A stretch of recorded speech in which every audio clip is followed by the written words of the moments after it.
The lady I forget which ones we have. I can't remember if we already have the heresy emote or not. But God, I really want to get.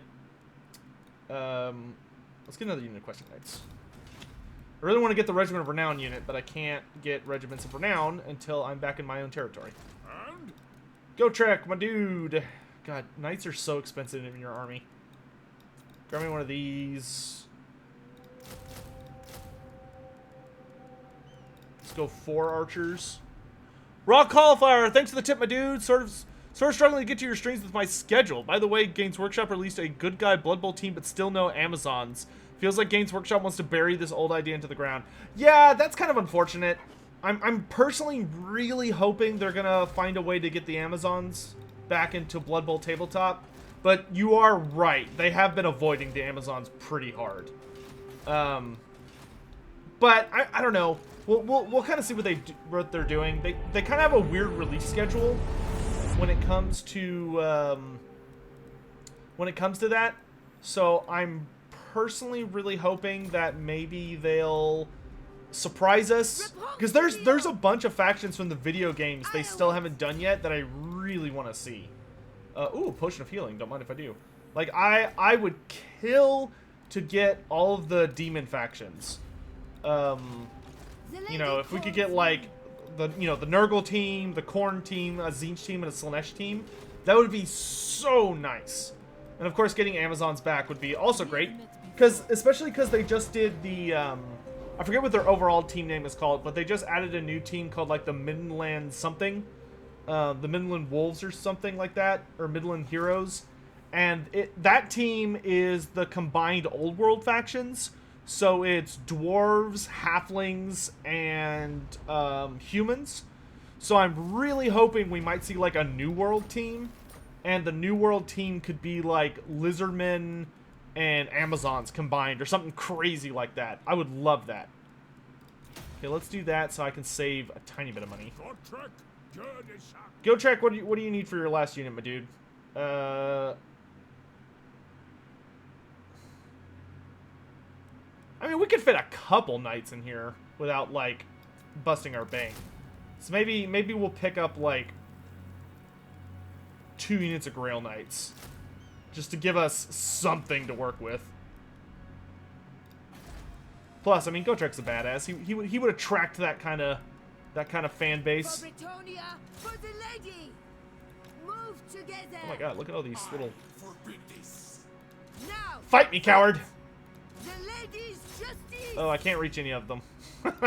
Well, can I get out of here? Nope, I'm stuck. Great. Grand. Such weak, lonely Karen. I love you, Repanse. You throw shade. It's great. Deviant Ufa. Hey, Sotek, can you explain the the timeline of species that dominated the world before the old ones? Like so many different races supposedly dominated before, such as Fimir, the Sleeper, Dragons, Dragon Ogres, and Drakenfels. Oh man, so I can't give you specifics on that, especially off the top of my head, just because it's a really mysterious and unexplored time within Warhammer. You have to remember that every single timeline that we have, get out of here, you goofs. Oh gosh, okay, that cost me a little bit, but that's all right. Every single timeline that we have starts at, like, the oldest it goes back. Every single race starts with I'll rephrase that. Every single race that has, like, an ancient timeline goes all the way back to basically the old ones. And it'll basically say something along the lines of, like, okay, the old ones, like, came into existence here. Or the old one showed up here and this race was created. Or the old one showed up and threatened this race. Or however you want to word it. I'm going to switch these guys out for the Questing Knight one. They really didn't start leaning into... or they didn't really explore the full background of those, like, truly ancient powers and their empires, unfortunately. Like, we know they existed. We know that there were many races who were dominant powers, But then when the old one showed up, like one of the big moments for the old ones was when they created the Saurus. So that was, of course, a major event in Lizardman history. And the reason the Saurus were even brought into existence was because they were to exterminate the undesirables. So the old ones basically looked at the Warhammer Fantasy planet and were like, yeah, we want you to get rid of any of these races that are not part of the Great Plan, which included things like Fimir, the Sleeper, Dragon Ogres, and a lot of those races. So all of these primordial titans that existed beforehand were hunted down with extreme prejudice by the Lizardmen. And that's how most of their empires got torn apart and cast down. Is that chat on a delay? No, Hippo. So I'm reading two chats at once. So I'm reading, I have people over on YouTube, and I'm talking to you guys here on Twitch. So if you're like, who's he talking to, then I'm probably talking to people over on YouTube for a hot minute.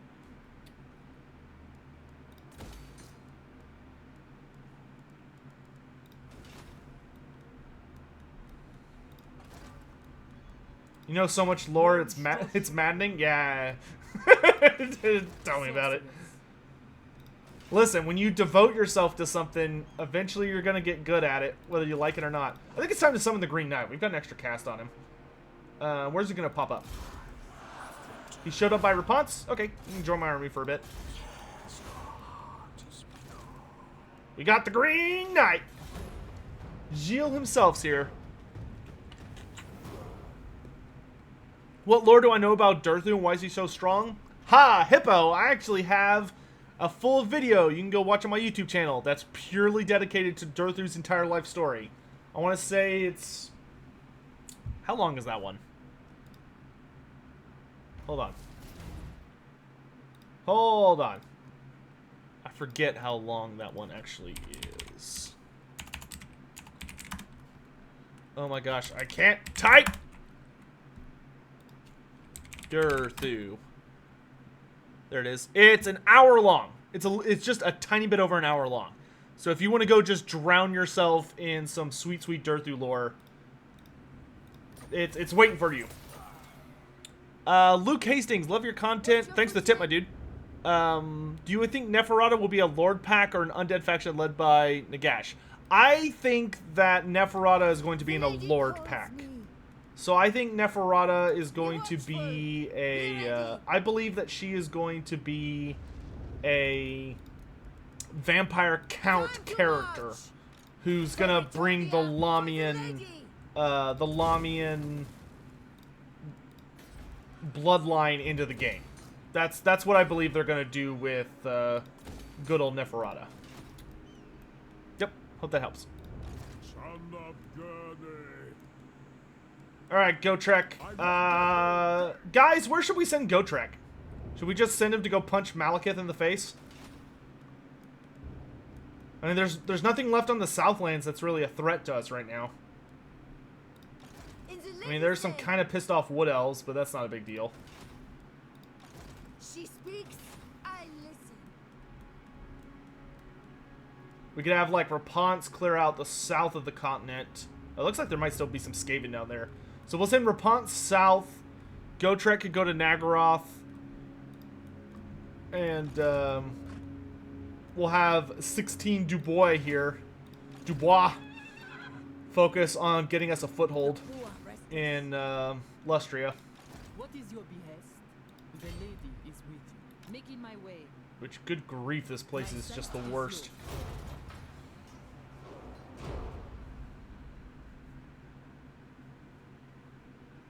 Send him to find glorious battle and death. Well, I mean, I feel like Nagaroth would be very much up that. Oh, I forgot to move him. Whoops. That's okay. Ooh. Train them myself. I don't really need any paladins right now, though. Totally honest. Okay, Repanse, let's get you to Kimri. Mount Arachnos, we will try and hang on to, but I'm not going to lose sleep over it.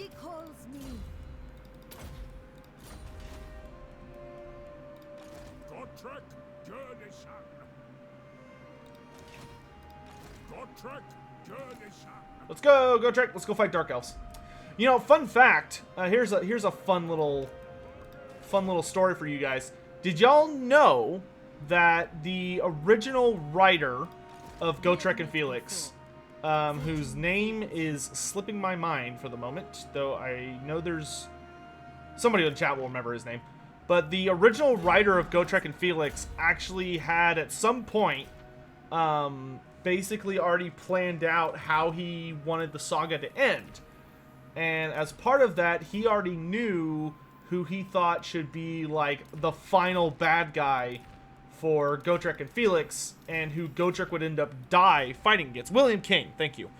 And I don't remember exactly when he gave the interview, but apparently, I want to say it was around the end times when they were doing, when they were revealing Kinslayer and Slayer, which were the final Gotrek and Felix books. But originally, he was actually supposed to die fighting Malekith. Gotrek was supposed to, like, that was going to be his, like, big final battle, was trying to avenge the grudge of Grombrindal against Malekith, which was going to be, like, a whole epic thing, and would have, I think, had Grombrindal as part of the story. And it would have been amazing. Is he voiced by Brian Blessed? Yes. Brian Blessed is the official voice of Gotrek, at least right now. He is the voice of Gotrek in the new Age of Sigmar audio dramas, which are very, very good. And he's also the voice of Gotrek here in Gotrek in Total War Warhammer, which is awesome. Kind of gives him some multi-format clout as being the official name behind the character's voice. Which is great, because he has a perfect voice for Gotrek. If you haven't listened to the audio dramas of Realmslayer and, I forget what the second book is called, something of the Old World, then you should definitely check those out. They are amazing novels. Or audio dramas. They're very, very fun to listen to. Brian Bless absolutely kills it.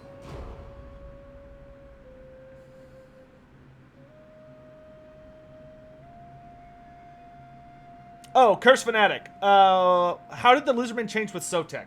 So what I was talking about when I brought that up is that the big thing, the big impact that Sotek had on the before I do that, I want to get the lady's favor. The big effect that Sotek had on the Lizardman was that he caused the Lizardmen to basically stop being a race that was wallowing in their own despair and basically just purely inactive. Because before Sotek showed up, basically the Lizardmen never did anything. The Lizardmen were purely on the defensive.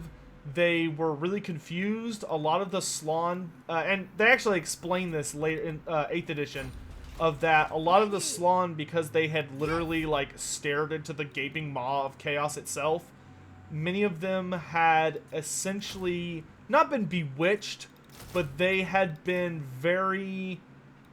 genuinely, their minds had basically been scrambled by staring into the very essence of chaos itself. And when they did that, it kind of had the effect of causing them to become very lethargic. And they were basically always not in a right state of mind. So their brains were always somewhere else.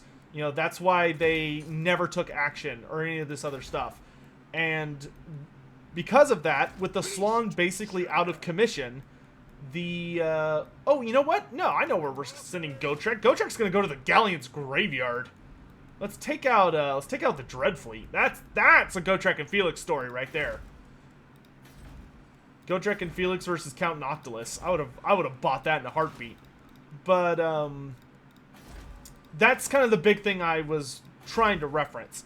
And I actually have a video that I think a lot of people are going to enjoy coming out. That's kind of going to be a new series I'm starting, which is going to be more about me discussing theories I have that are like unofficial, but things I believe about the Warhammer Fantasy Universe that there is evidence towards, but it's not like concretely stated. And one of the things I'm going to be talking about is Sotek. Oh.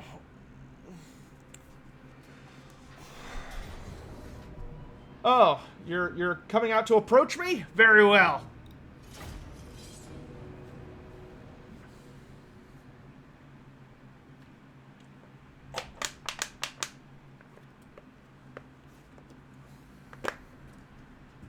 New bottle.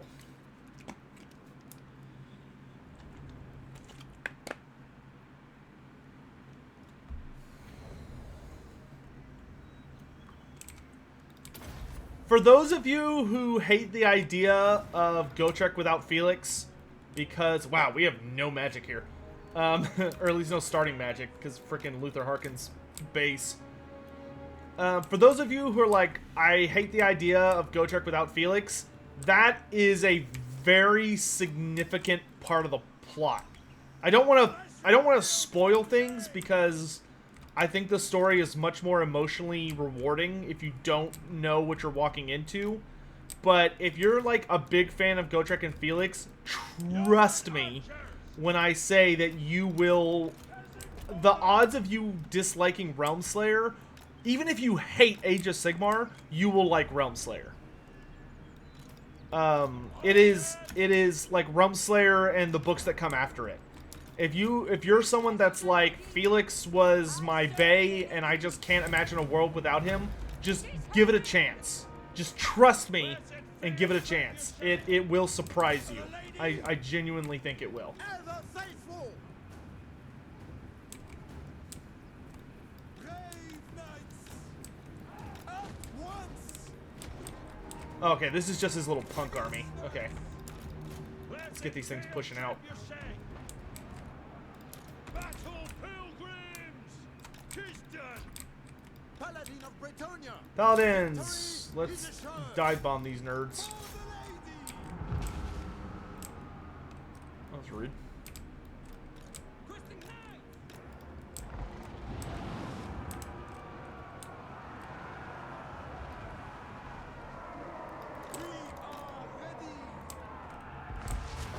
We are ready.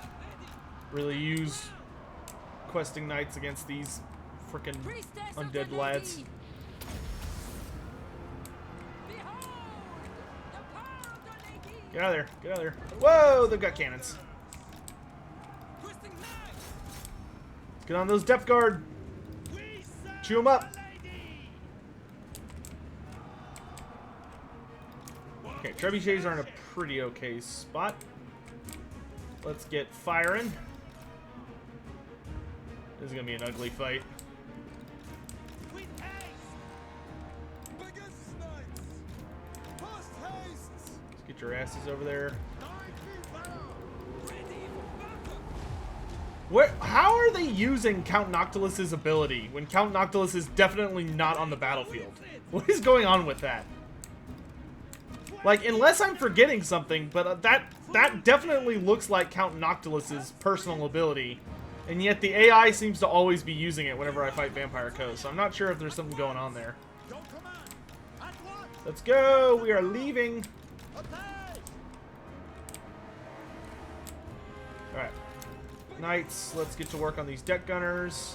Battle ready. Okay, I need to babysit you guys.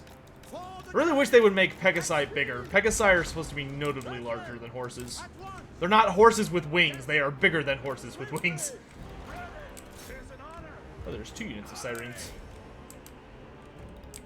Keep firing!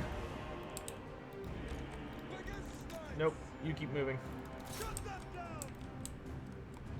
We can start taking out these units. Ooh, gosh, yeah, we're gonna take a lot of damage from that, but that's okay. Get that mortar. Keep that magic damage coming in! All knights, let's fall back. You know what? Actually, I want all my knights to come around this way. Because if we could get on this big dude, that's gonna be pretty important. Bretonia needs me.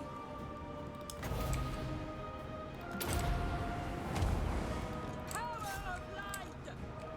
Battle pilgrims. My gifts are yours. Questing knight.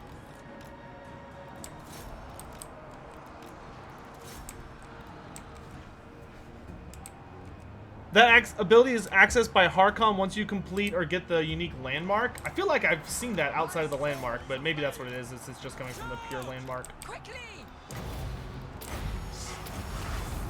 The winds are rising! Power of the lady! With haste! I let these get way too far forward. Back up!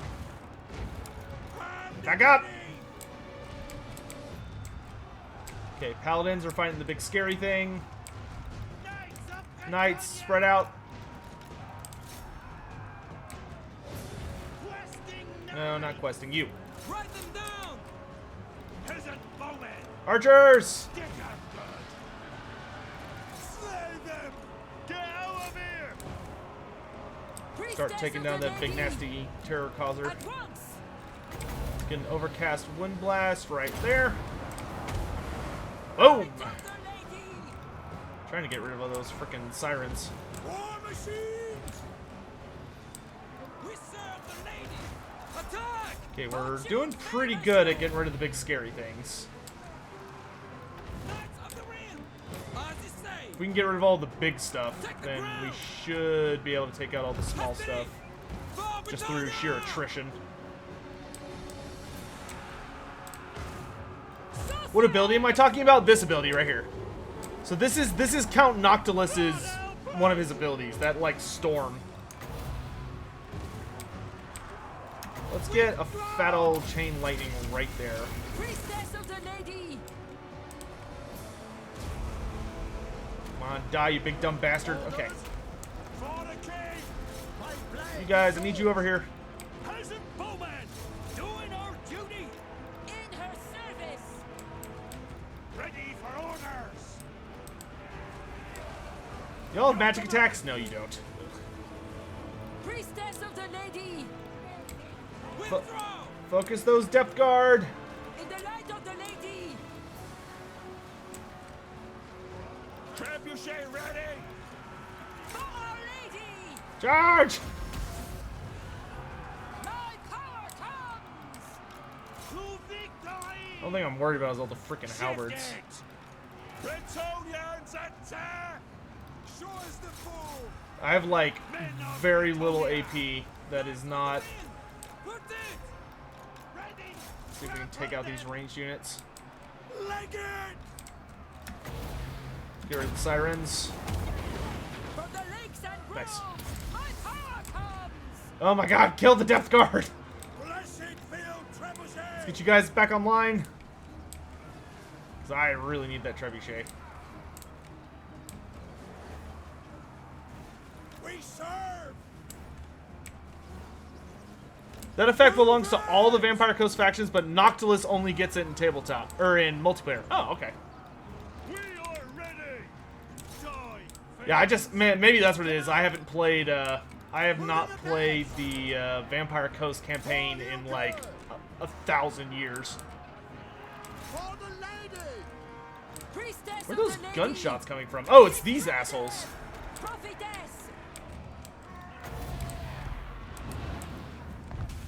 I need more troops. Quick now!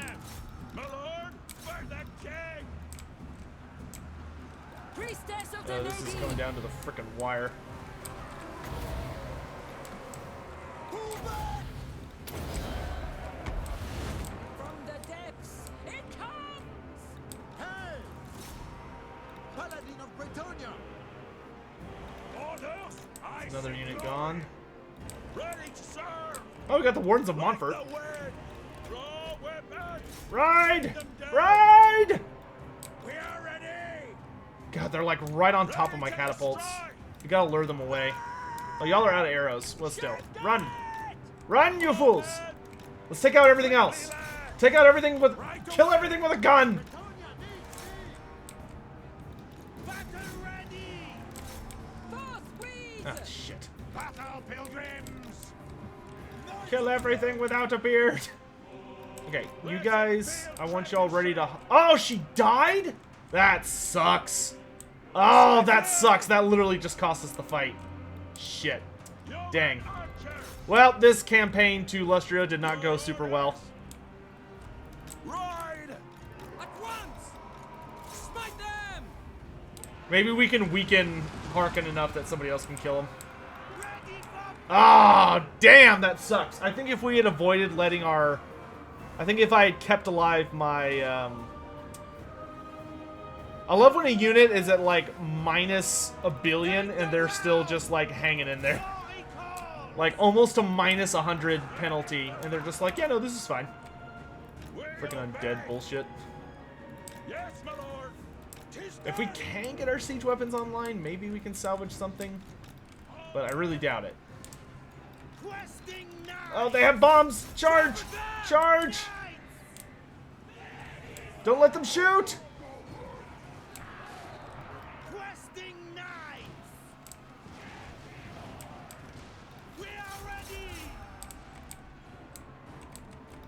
Orders, my lord. Get your asses over here. Run! Just run! Run away! Drag them out! Horses ready. Knights of the Ring. Blessed field. Fire! Damn you! Fire! Men of Bretonia, fighters. We fight for Bretonia. Lure them away! Armed and ready. Fire! Oh, all my knights lost? Are you kidding? For the greater. God help us.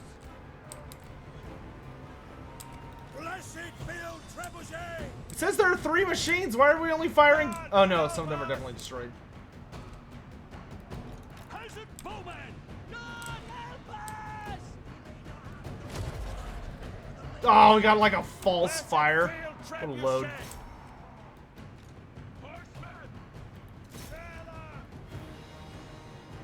Oh wow, you did 6 damage. Oh no, no, you did 9 damage with that volley. Look at you. Alright, we can just concede.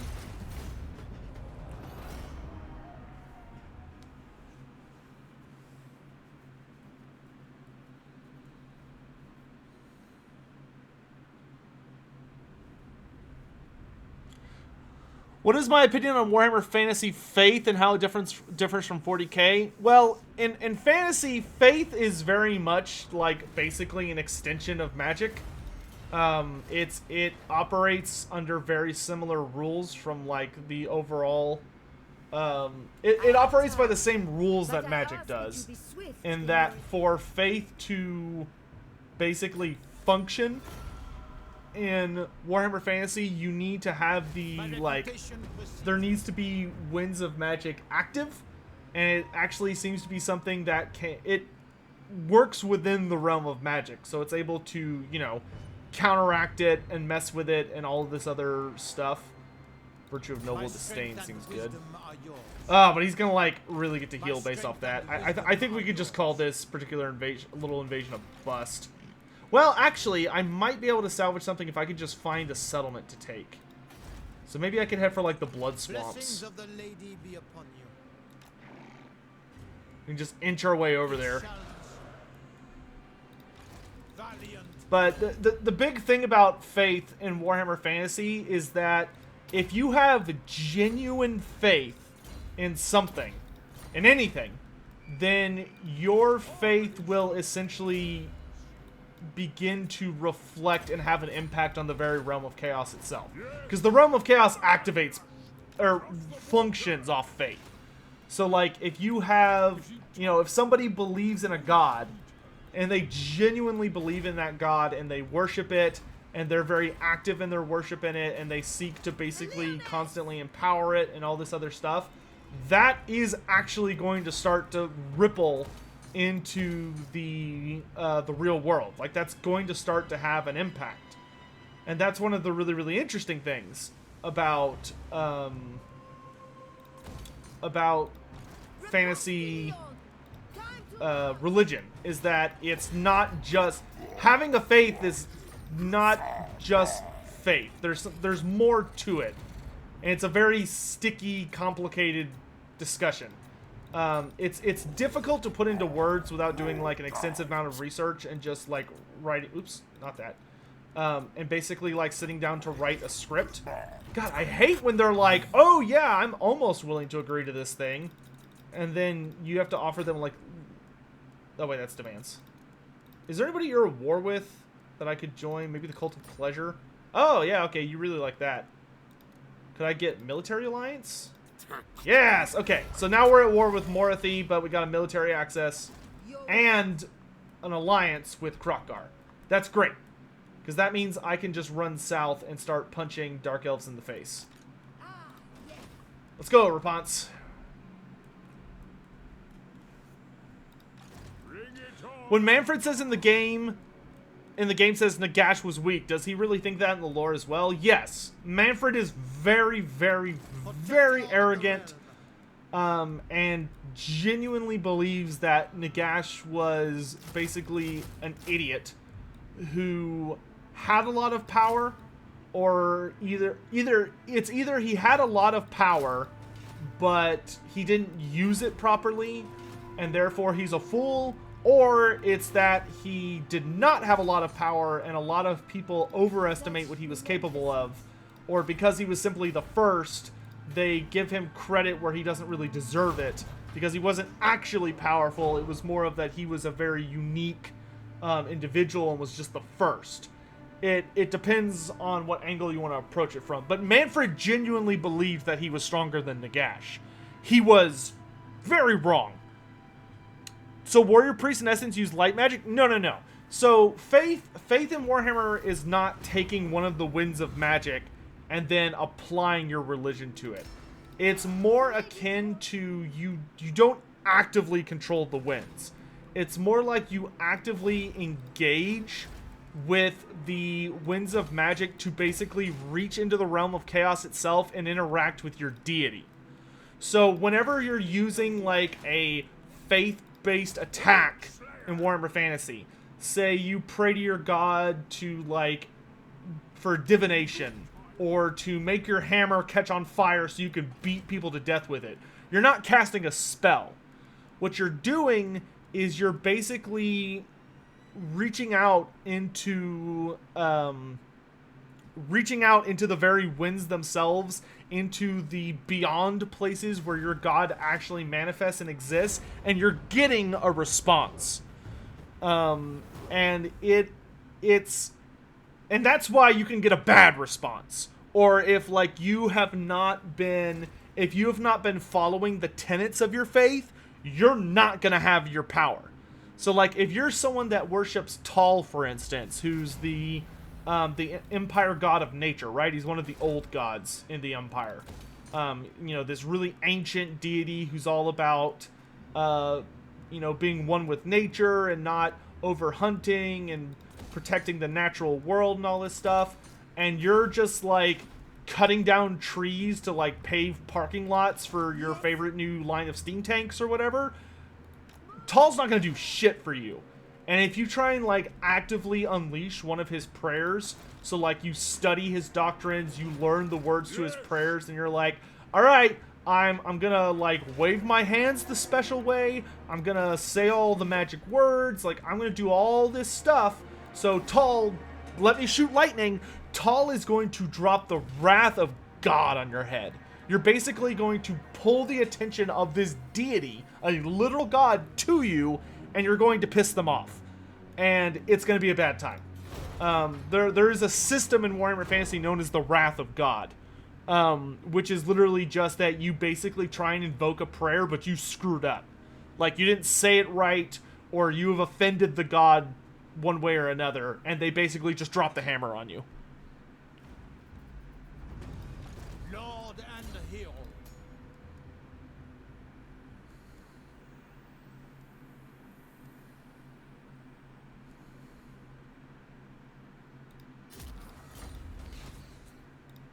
Guardian. Alright, we're gonna have that guy just keep building up so he can attack something. Oh my gosh, we are taking so much attrition damage from the Galleon's Graveyard. Which I understand is the point of the Galleon's Graveyard, but good grief. So we're gonna have to spend a few turns recovering. Unfortunately, Gotrek does not have a skill tree, so he doesn't have like super capped out healing or anything. Ooh, the Black Pyramid's actually kind of starting to get a little dicey.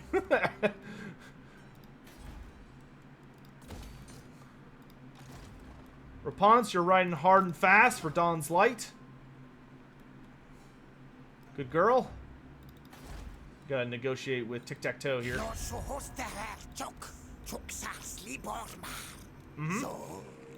Yes. We would like to negotiate stuff. Thank you, Mr. Flying Man.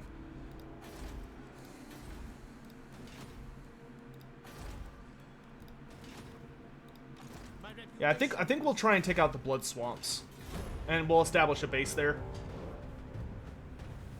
Oh, Lore Master Sotek, I finally read Dreadfleet and wondering, is there a difference between a Chaos Dwarf and a normal Dwarf that falls to Chaos? No. They're essentially the same. It's Luther Harkin. The Chaos Dwarf who creates the Kraken monstrosity in Dreadfleet he is technically, he is a Chaos Dwarf, but he, according to their storyline, he is a dwarf that has fallen to Chaos. Those do exist. They're super rare, but they do exist, and he is one of those. He's not a Tsar Nagrand Chaos Dwarf, even though that's what he should have been, in my opinion. Because he literally had like all the iconography of a Tsar Nagrand Chaos Dwarf, and he had like similar mutations, and his giant steel demon engine Kraken was basically a Chaos Dwarf war machine. If it looks like a Chaos Dwarf and it acts like a Chaos Dwarf, then it's kind of a Chaos Dwarf. Even if the Dreadfleet, the author who wrote the Dreadfleet book kind of goofed up on that. But that happens a lot with Black Library authors. Like, they'll take an idea that's like super duper rare, because that guy probably was like, oh yes, Chaos Dwarves exist when he wrote the book. So he just wrote the idea of, oh, it's a dwarf that fell to Chaos, without probably realizing that it's a lot more rare than that. But it's not impossible.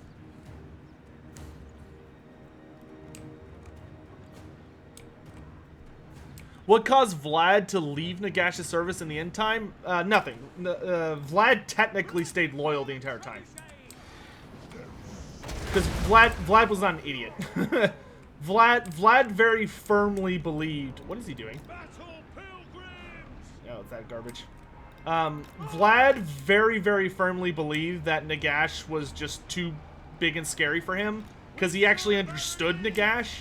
Like, he knew what Nagash was. And understood how powerful he was. Because Vlad had dealt with him before. When Nagash was alive. And he was like, yeah, no, like, you can't overpower Nagash. That's not how this works. Like, Nagash is gonna literally smash your teeth in. Which is exactly what happened. To pretty much everybody, except for, those who, like, realized Nagash's deal and either gave in or just kind of got out of the way. Good lord, he's just spam casting garbage.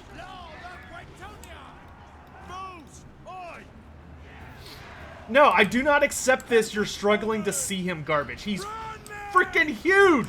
Just shoot him.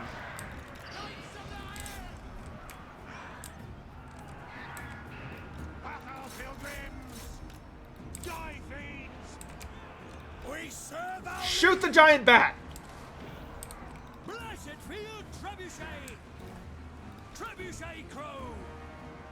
Thank you. Good lord.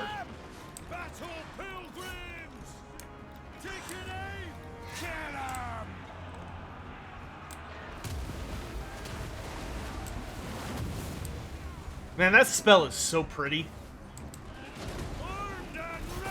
Take him down! Bring it down! Bring it down!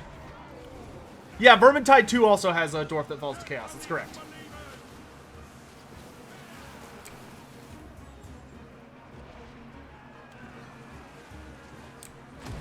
But at the very least, the Vermintide 2 dwarf that falls to Chaos, he is not, like, literally just a Chaos Dwarf that they were like, oh yeah, no, he is actually a regular dwarf who fell to Chaos.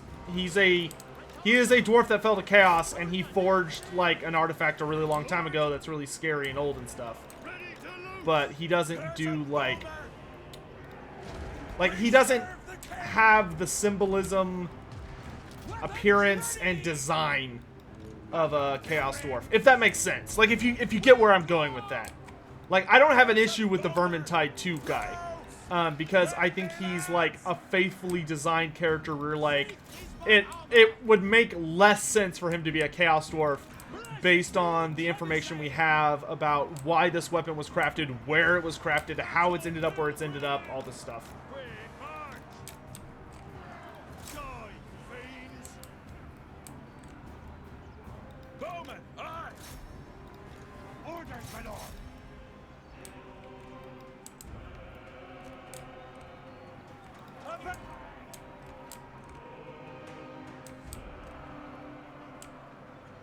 As you say.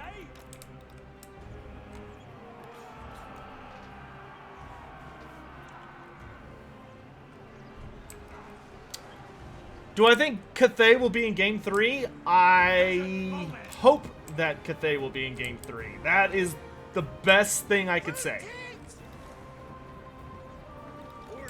Like, that's the most certain answer I could give you on that topic. I hope they will be in Game 3. Anything more than that would just be, like, my hopes and desires. But I don't have any, like, concrete, like, yes or no. We are ready. Legend.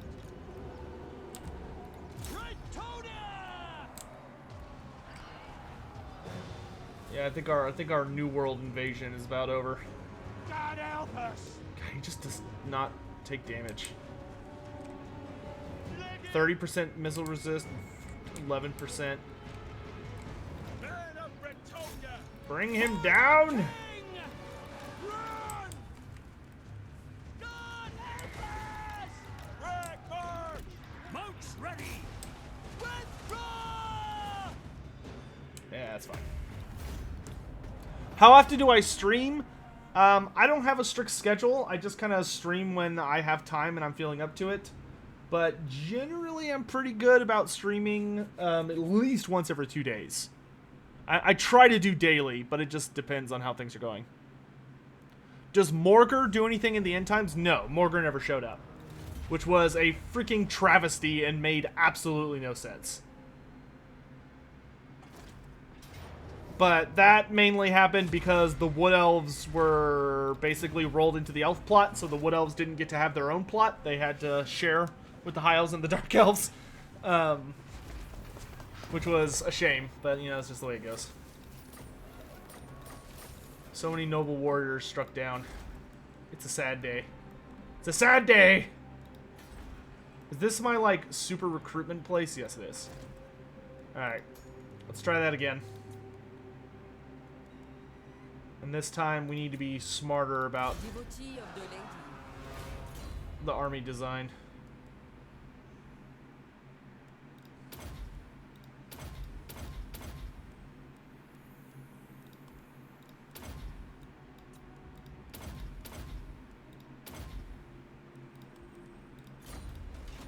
What is your behest?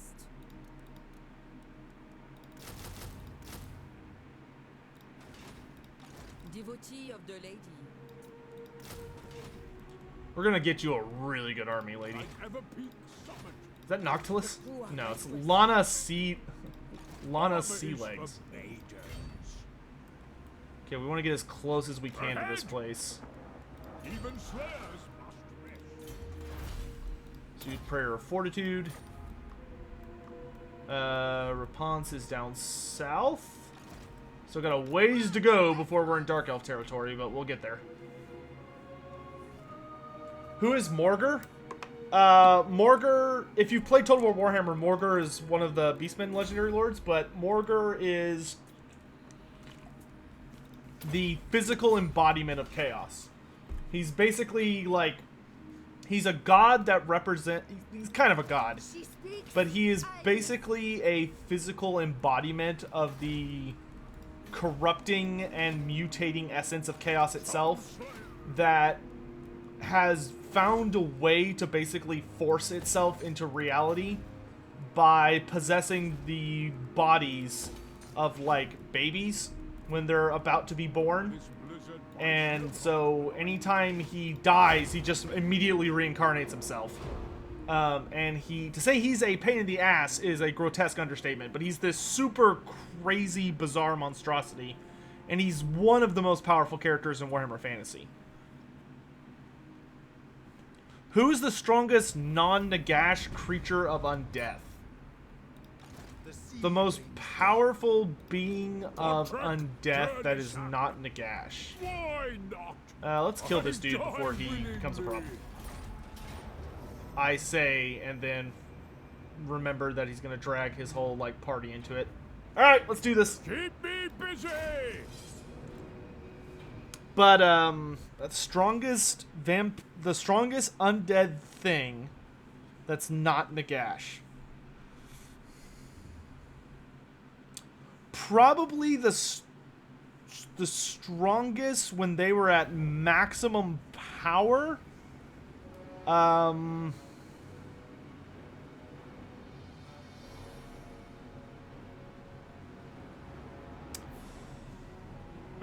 I would say the strongest undead thing besides Nagash when they were at full power would be Vlad von Karstein when he performed the Ritual of Sylvania.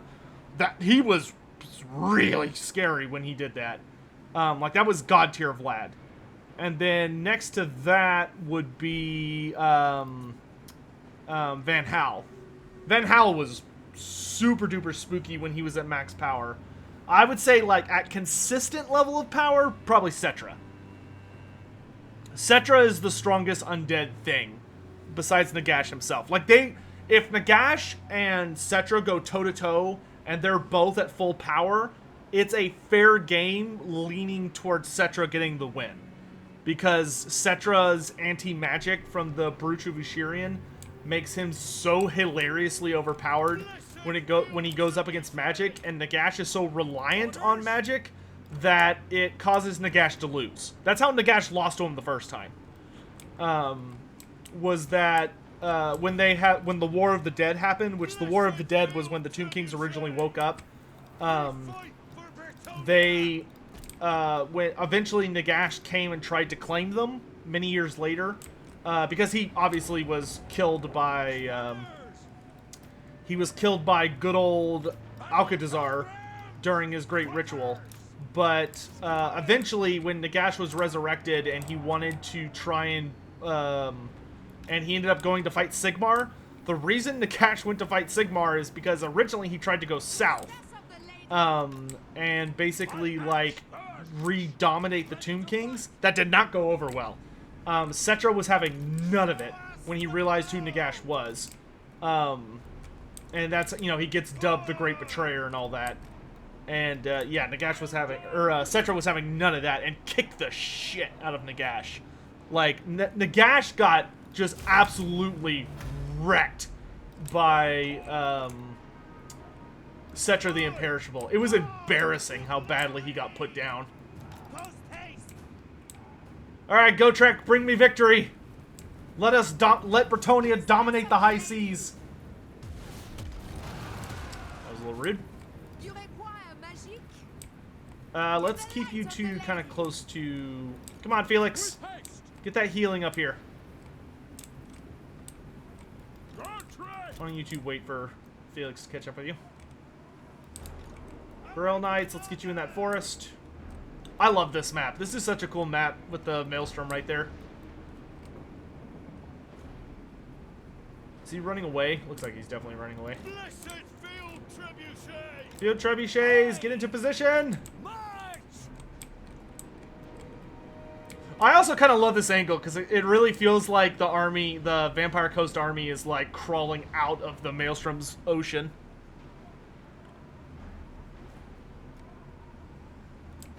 What happened to Alcatazar? Did he become a Tomb King? No. Alcatazar died after killing Nagash because he was wielding like a literal, like almost nuclear weapon in his hands. And the radiation from the warp like he was already super duper weak when he picked up the the fell blade. So like there was no way he was gonna survive wielding it, and I think deep down he knew that. But basically, after he killed Nagash, he just kind of stumbled out until he fell into, I think he fell into the River Mortis, but he basically fell into a river and his body vanished. According to the Nagash book's storyline, his soul was basically kind of bound into a tomb. Like his body was found by. There are differing opinions on the story. Some stories say that he was never found. Other stories say that he was found, but he was already dead by that point, and basically his body was taken by Caden, who found him, and he was still and he had the crown of Nagash clutched in his hands. So so Caden took the crown and basically buried Alcatrazar's body. I love fighting in a forest because I can't see anything. Let's go fight these Morgels. Grail Knights! To me! Wow, that unit of Sirens absolutely wrecked what I was trying to do. I see much. Trying to get some stuff done here. Get out of here!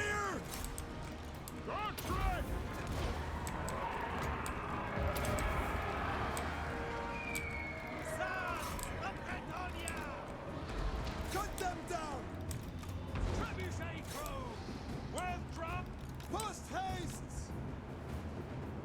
Remember your vows! Start taking stuff out. For my You got magic damage on those Grail Knights, so they're gonna like obliterate those stupid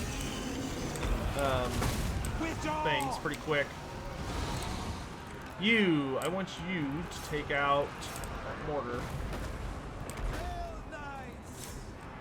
Actually, I lied. Take out these dudes. Snuff them out. Priestess of the lady. Where's the kill? On it! Why not? Overwhelm! Kill! God help us! Get back in there, peasants! Freaking Depth Guard, dude. Clear him! I can't, like, see the positioning of my units. It's driving me crazy. I honor my vow! Full Yeah, we need to mow these Depth Guard down. at once! Glory calls!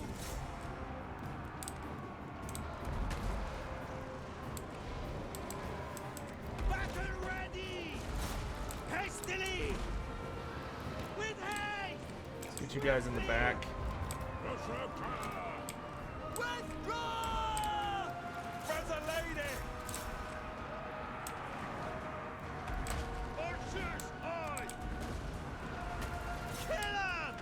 Ready for battle.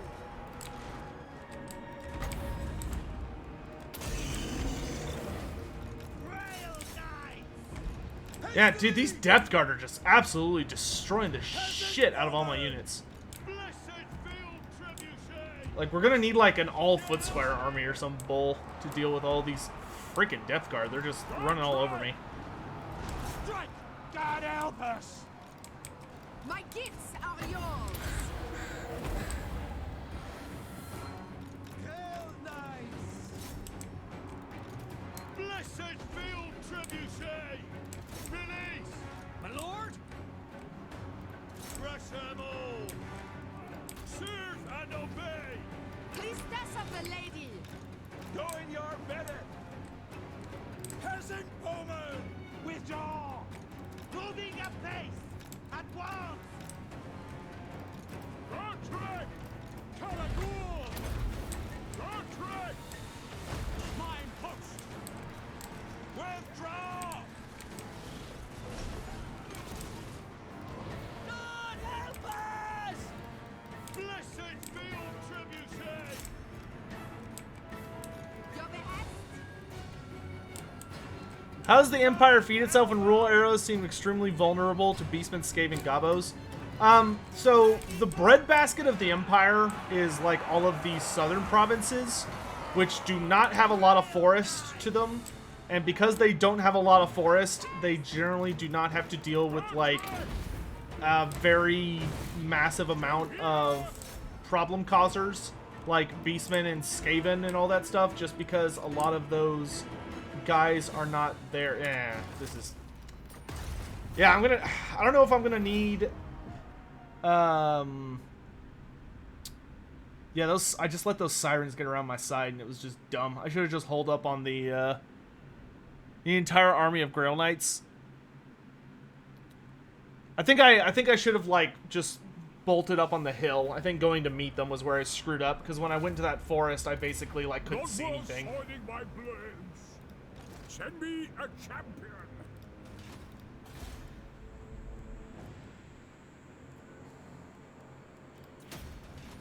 Probably focus that place on that.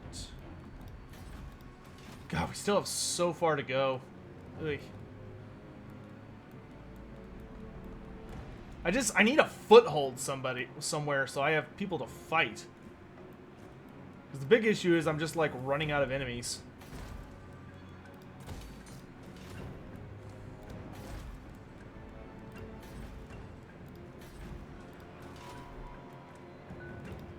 Your coming was foretold.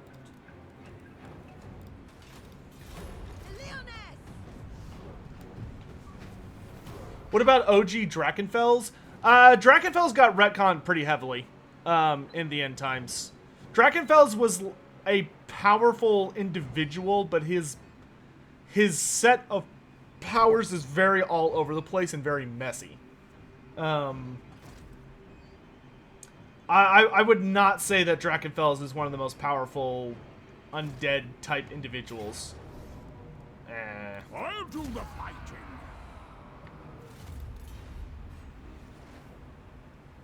Yeah, these Vampire Coast armies are just nasty.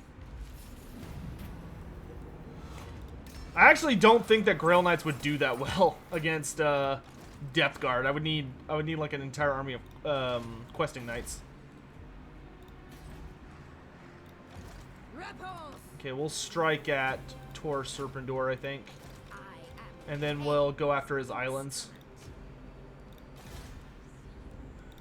Okay, so we want questing knights and Grail Knights. And I think we're going to want, like, Royal Hippogriffs. I don't really care how expensive this army is. I just need an army that can frickin' win these fights. Maybe Grail Guardians. And then just archers. Like, archer galore. Oh, why don't you get inside, you goof? My steps are guided. So we'll go two of these. Two of these. Two of these. Two of these. And then I can't get archers from here. And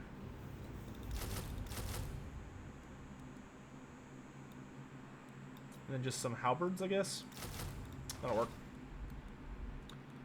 Alright, and then while she's doing that, we will just keep Repanse on the move. Can I assist? As you say, as the lady wishes. Run around him, my god.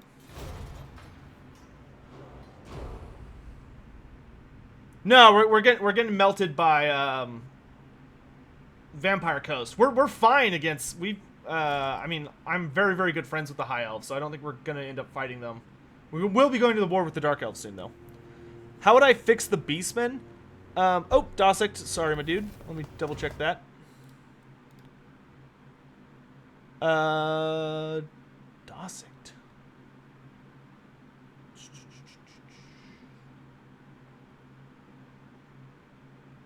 Oh, sorry, I don't know how I missed that. Dossict, Sotek, hope you're thank you very much for the tip, my dude. Got the result for the exams you sat a few weeks ago, passed everything with merits and distinctions. Congrats, my dude. Good job. Small request, any chance of you naming a paladin, lord or paladin, Thane Airstar? Yes, I can totally do that. In fact, we'll get a new paladin right now for it. Audacity, the Penitent, or... I've got to go Heroism. Honor and duty. Paladin of Breton. See, it was... Where is it?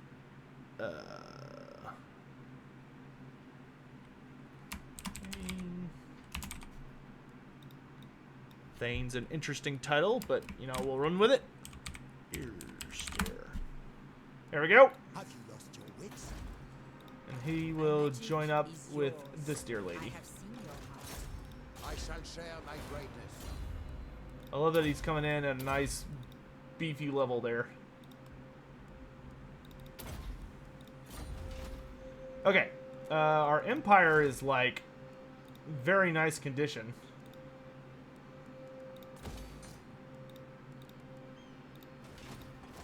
Construction is going very well.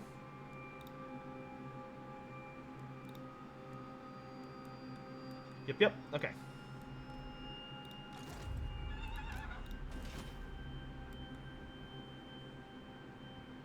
We're gonna focus our efforts on pushing the Dark Elves out of the east. And once we've gotten rid of the Dark Elves, I'll send Repanse over here to southern Lestria so we can start striking against Lokir Felhart. Meanwhile, this northern army is going to focus on taking down Count Noctilus. Thank you for the tip, Dosick. Sorry it took me so long to notice it.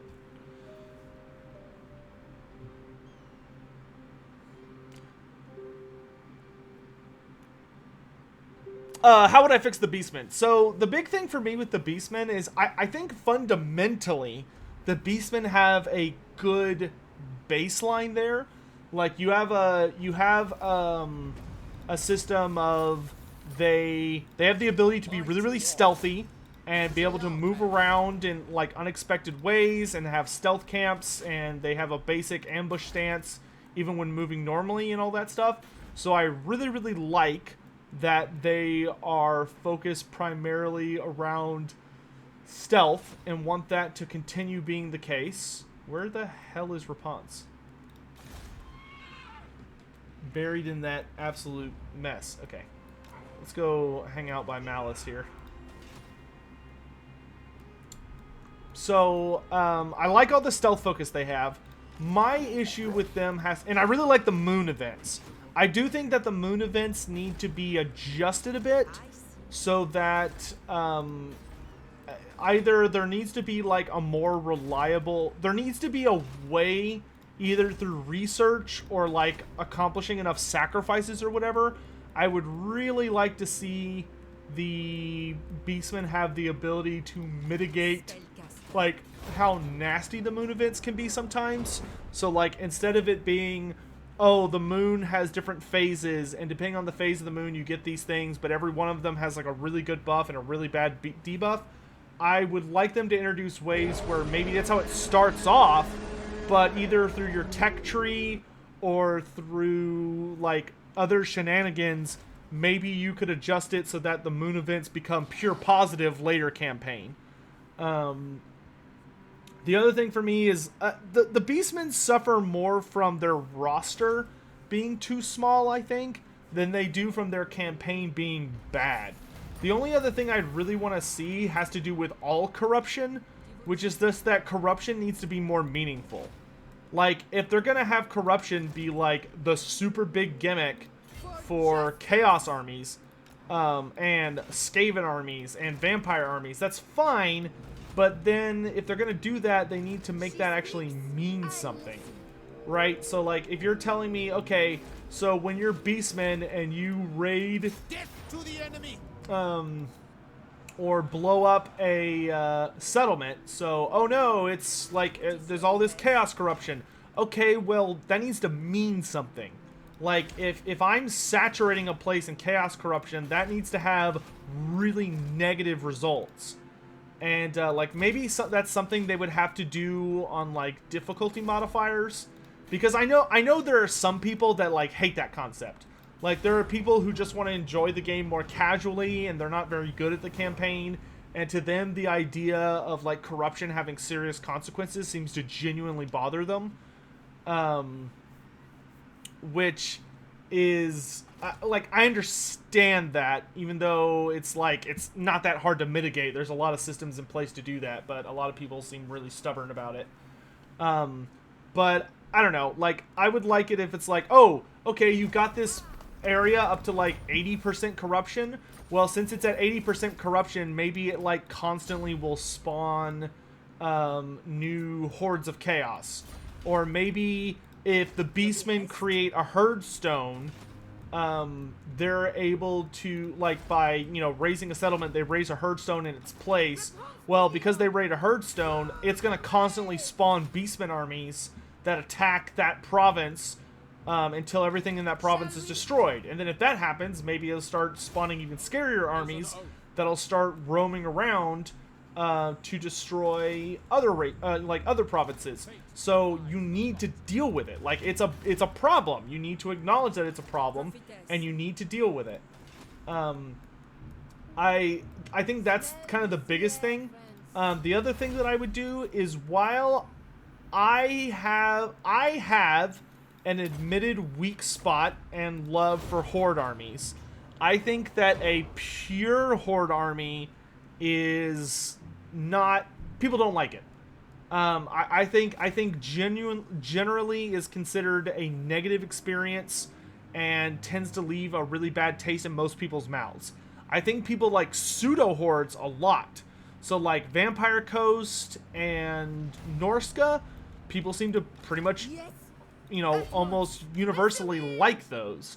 Whereas people seem to almost universally hate the Warriors of Chaos and Beastmen, with like minor exceptions. Like, there are people that don't mind them, but for the most part, people mind them.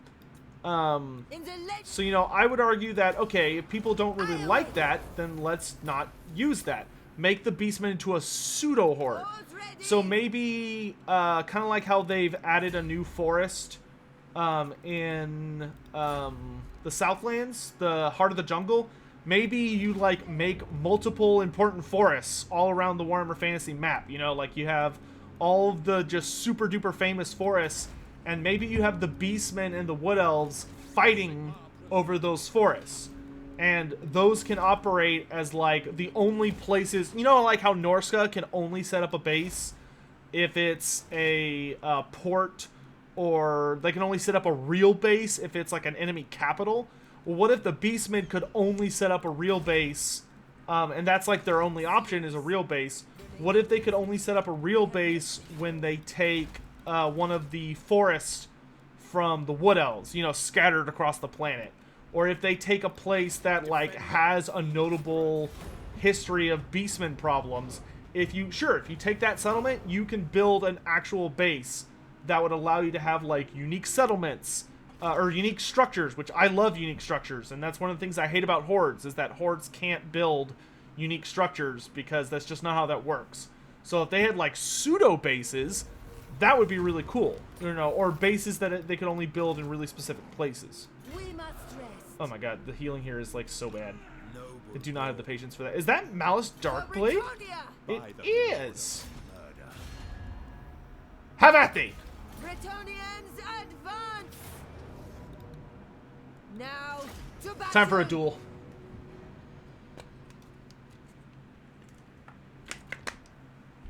I also really want to see them.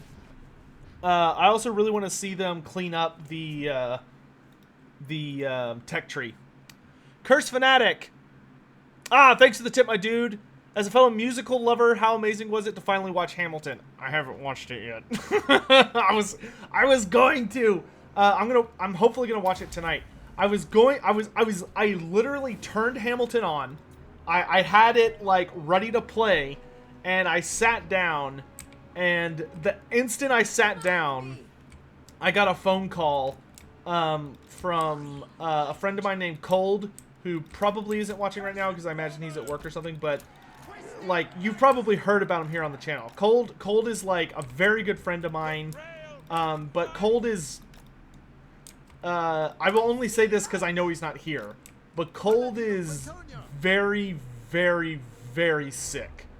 Like, to say that he is struggling because of his health is such a grotesque understatement, and it sucks.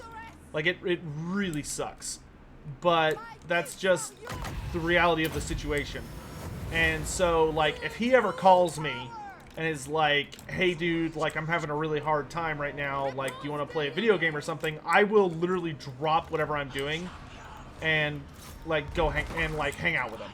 So, you know, he reached out to me and was like, hey, I'm not having a great time right now, and I was like, I'm on it. Ah, Titan Spartacus is here, and he remains the only person who uses those goofy ass YouTube things. Kick his ass, Repanse! Duel me, Malice, you coward! The lady's fury! God, they have gotta fix the turns on cavalry characters, because it is just so dumb looking. Know my strength! Like, it looks so bad. I understand why it looks as bad as it does, because they're like, oh yeah, we don't want them like constantly. You don't want them like turning on a dime, because that would kind of take you out of it. But they need to like stop and turn or something dumb. What are you doing here, Spartacus? Oh, I wanted to ask you, Spartacus, are you getting the Indomitus set? Like, I know you're a Blood Angels player, but I don't know if that set is like up your alley. Dude, get slapped, Malice. You and your dumb raptor. Oh, he didn't even turn into a demon. I wonder if he doesn't have enough stuff for it. After him! Speed debuff!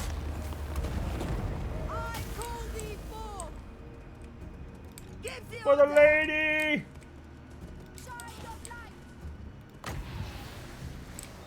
Let's get her topped off. My lady brought me your sight. Ride his ass down!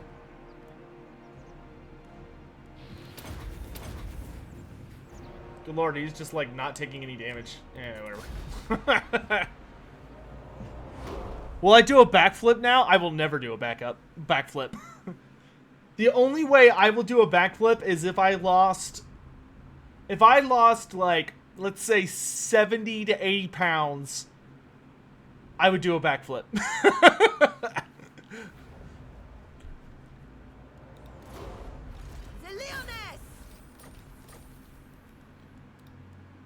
But if that ever were to happen, which I don't even know if I will ever be able to really push myself to get that done. But if it were ever to really happen, it would not happen for a very long time. Like, it would take me a while to lose all that weight. In the lady's name. Just die, Malice. Nobody likes you. There we go. Malice in the Underworld. Plus 30 AP. For Oof. Britonia. Oof. I love it. Alright, oh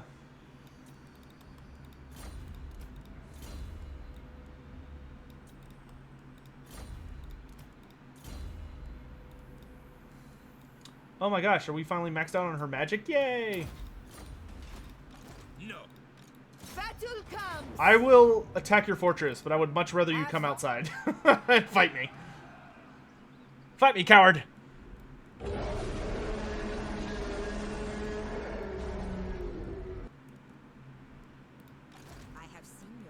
Okay, you're riding hard for the Black Pyramid. Felix, I will get you a Gotrek army at some point in just a bit. Oh, we hit another tier of chivalry. Maybe that was a while ago, but whatever. Because I think we're going to focus on raising settlements now instead of taking settlements. Because I have more money than I really feel comfortable doing anything with. So if I'm not like trying to establish a base, I'm just going to focus on blowing crap up. So long as, because that extra 20 chivalry per is really nice.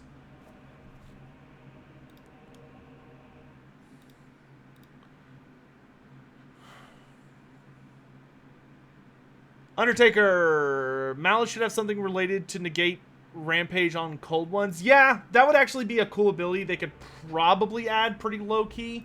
That would make him much more interesting. I'll mention that to them next time I talk to him.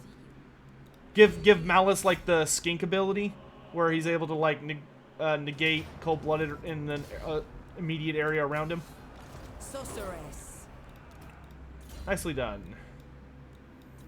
Arcane Conduit, and I'll wait till next level. Earthing's pretty good. I have seen the Hang out there for a hot minute.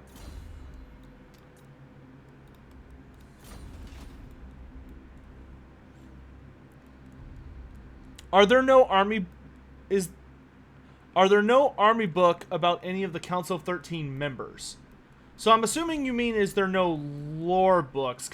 So the Council of 13, we know who they are, but there's not really a lot about them. Some of them we've seen, like, actually as notable characters in an event. So, like, if you read the Thanquil series, which is made up of books like the Doom of Thanquil, the Serpent and the Rat, and like all these other really cool books. Those books have some pretty cool cameos, not cameos, but appearances by the Council of 13 members. So, like, Critalisk is a major character in that book series, which Critalisk, of course, is the head member of the Council of 13, and he's a very big player in that. Next to him, you have Lord Sneak shows up. I think Lord Sneak shows him in one of them. I'd have to double check, but like, if you read enough Skaven books, they pop up. Let the flames take it. Yeah, we're just gonna raise all these because I'm more interested in chivalry than I am in anything else. Actually, Henry, let's have you do specialist in case I need you to like perform actions. Is an oath. Until you're doomed, my friend.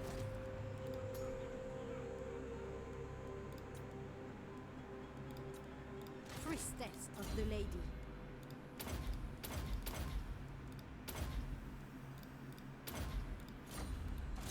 I will be rewarded.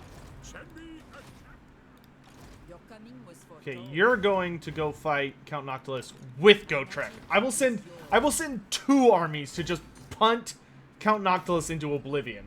As long as Count Noctilus dies, I don't care how he dies. I just need him to die. Why can't I recruit regiments of renown? It's weird. Oh, because I already did.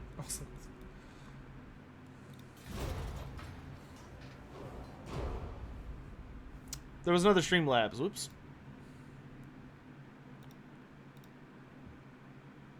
No, I read it. The one from Undertaker? Yep. Was Grimgor at the Battle of the Firemouth? No. No. Grimgor was already in the old world by then.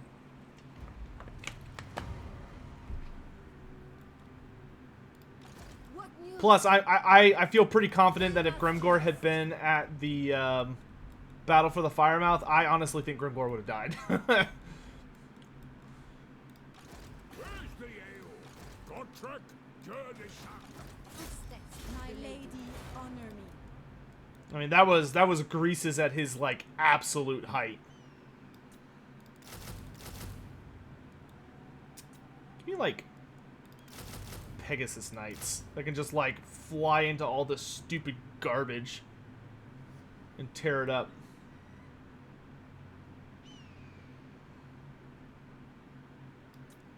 Okay, maybe not quite that many, because I do want some halberds. What is your behest?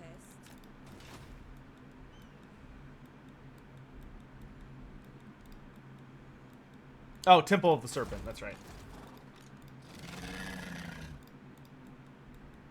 You missed the old Pegasus Knights charge? Yeah, I mean, it's not as bad as it was for a while. It's decent now, still.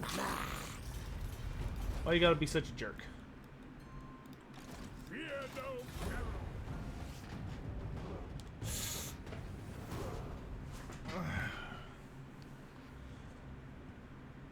What happened to Elspeth in the end times? Elspeth? Oh, Elspeth?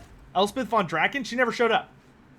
Elspeth von Draken does not matter in the lore at all. Like, she is a character that Forge World invented, and she was idiotically broken and overpowered, and nobody nobody mentioned in the Forge World series ever showed up again. Forge World was basically like it was such a one-off event that it might as well had been an alternate universe storyline. Because it just yeah, it just didn't matter. It was a cool idea that Forge World explored, but Games Workshop went absolutely nowhere with it. They just completely ignored it. Which is kind of it kind of sucks. Like it would have been nice of them to use it. Oh, is this all empty? Yes. I guess the Dark Elves flew the coop. Okay, so we're gonna go after Lokir Felhart now. Malice. We defeated Malice, so now we're going after Felhart.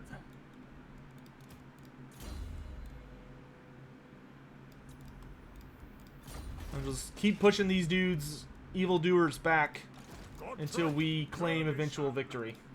And then if we still have stuff battle to do, we'll probably turn and fight Krokgar if like there's nobody else to We fight. receive you with the lady's grace. What is your business? Wow, there is a huge Skaven Empire here though, so I mean there's stuff for us to fight. We can go fight Lord Skrulk still.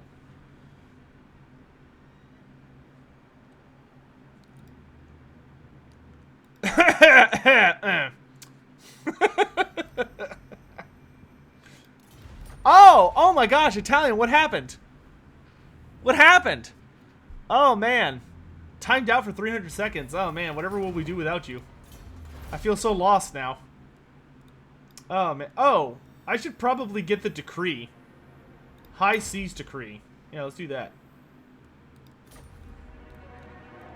Did the Italian say a bad thing? He said a very bad thing. He said a very bad thing. That's why he's not allowed to talk. Have I seen the General's Handbook leaked releases? I have not. I bought the Warlord edition, but I haven't read any links yet. Or I haven't heard of any leaks yet. Disappointed with the lack of Night Haunt changes? Oh, that sucks. Like, I think Night Haunts are very competitive, but the sucky thing about their competitiveness is you have to build them like a really specific way. Oh no, you didn't spoil anything, dude. I don't think you could spoil General Handbook. It's like, I don't think rules are what I would classify under spoilers.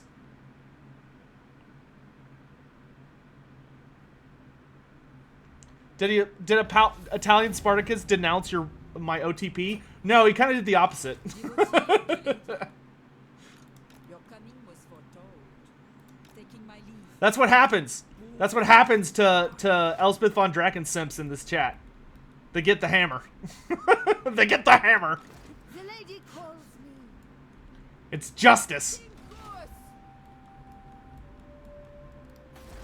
Anyone who has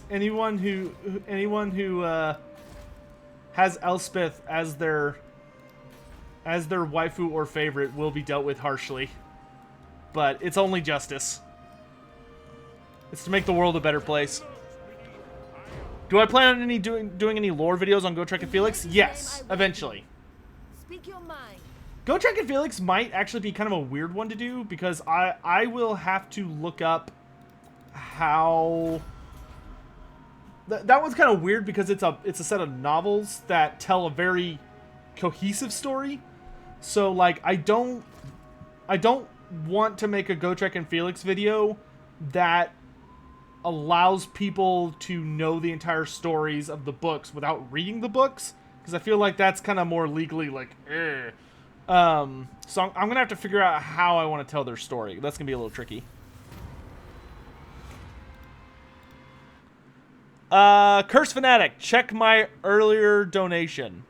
I did. The one about Hamilton? I did.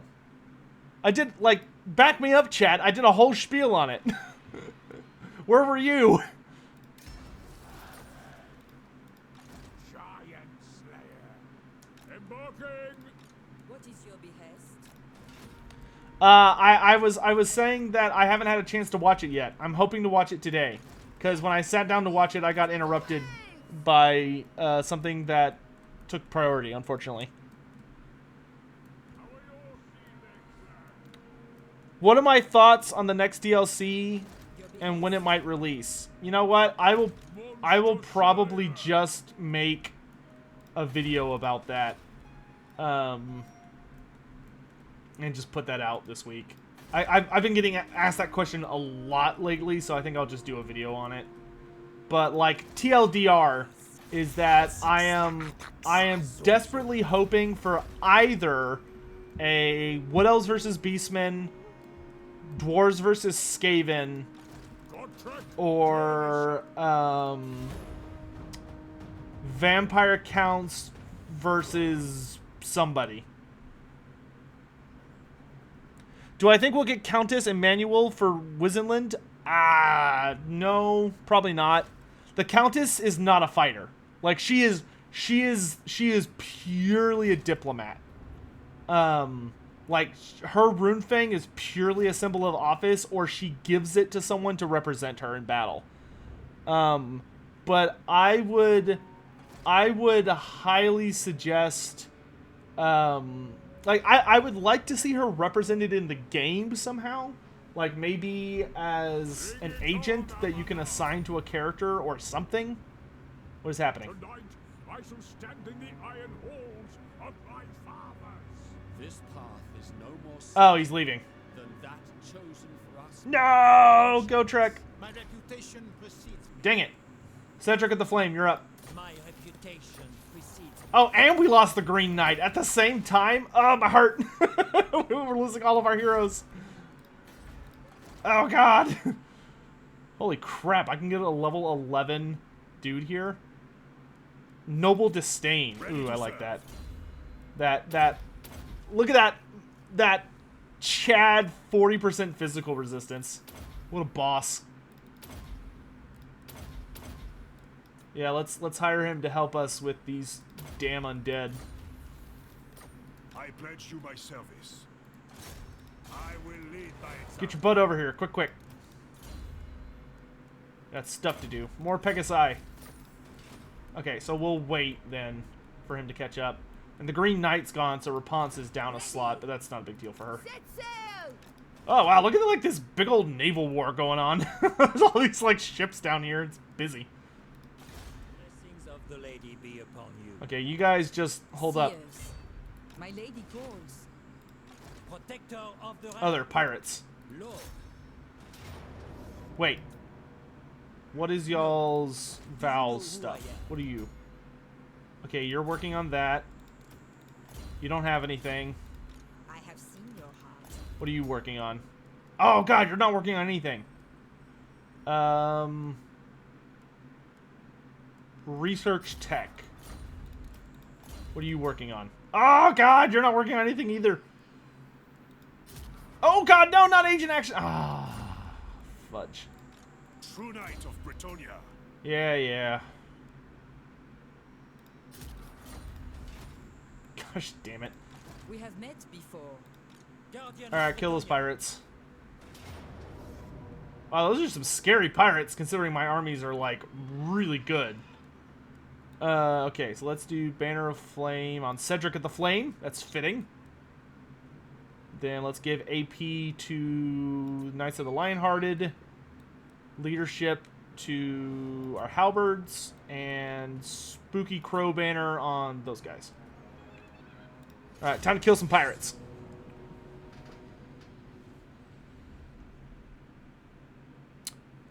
What do I think the additional career for Barden Vermintide 2 will be? Wait, what would I think if it was a Dawi Zar? So, okay, so Chaos Dwarf, so just a lesson.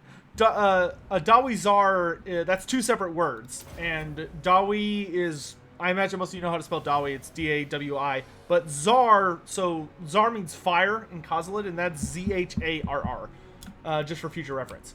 But I would not be a fan of a Dawizar class for Barden. I'm going to be honest. I understand why a lot of people would want it. You know, obviously Chaos Swords are sorely underrepresented in Warhammer Fantasy. So I wouldn't, like, lose sleep over it, but I would much rather have a Rune Priest or a Rune Smith than that whole thing. Like, I don't know. I just wouldn't be a big fan of that, personally. I'm sorry. I'm sure that's not what you want to hear, but that's just how I feel about it.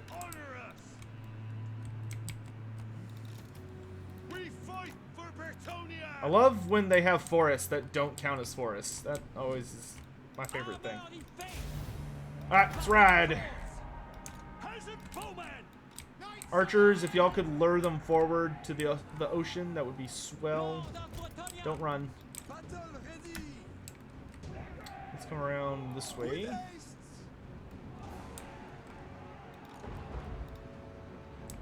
Oh god, it hurts. Hide! Hide!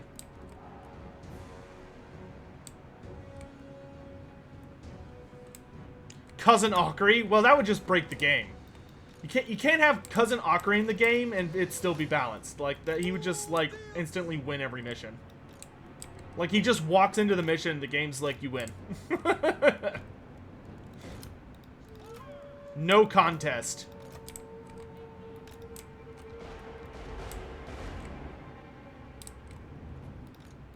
Ooh, those are some big boy guns. It is her will.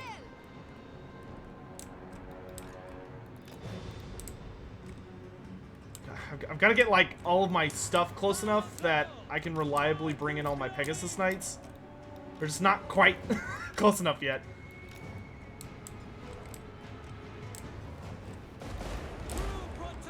That was kind of rude. Oh my good lord. Oh my good lord. Okay. Okay, now's the time. Fly, my pretties, fly! Archers advance!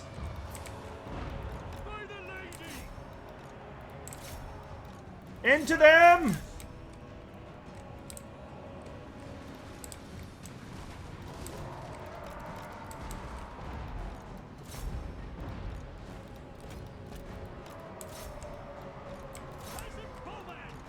For the lady! Run, man! Oh, man! It's done! For the king! For the lady! What do you need? I want all these guns gone. Vortex. Just completely gone. I call thee forth. Recess of the lady. Good units, charge!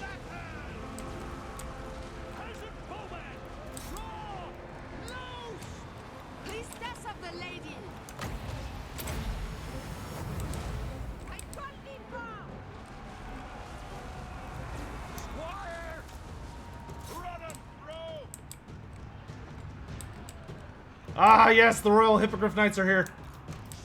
Let's bring y'all around to this mess. I see much. We have met before. Knights of the lady. Oh my gosh. So much of my stuff is just getting completely smashed over here. Defenders of the hill! Run! Let's get all these guns offline. To victory!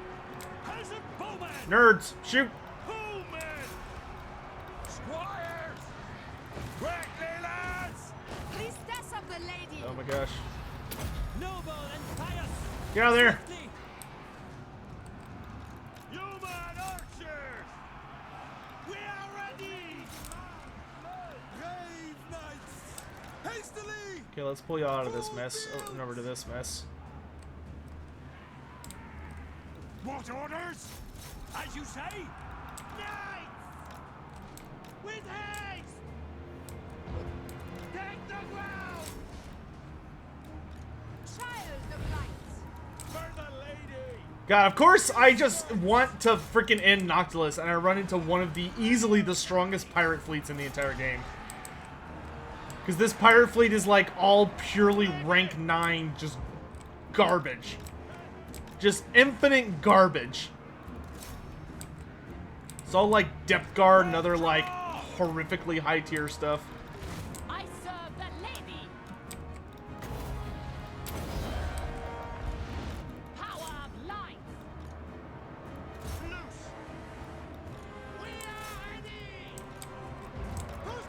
We ride, damn it, we ride! Yes! Ride them down! Get out of here. Sure as the fool! Attack! Pegasus knife! You know what? Let's have all y'all retreat. Outspeed! Rail knights! Kill the crab!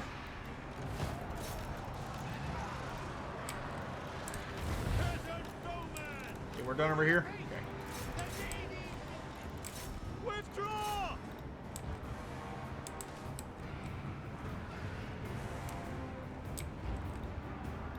Y'all finished? Good. Kill the next super big thing.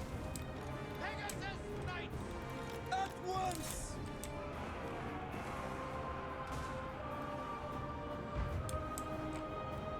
Bretonia needs me. Sorceress. Debuffs! Power of the lady. God, that spell is so expensive. Like, I know it's a good spell. Jesus.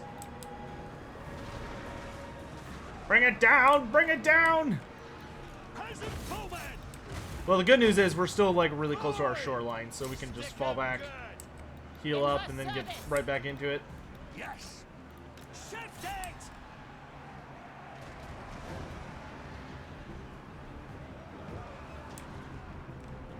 Spurs! We serve the Keep up that punishing fire! Priestess of the lady. I see much. My power comes. We are ready!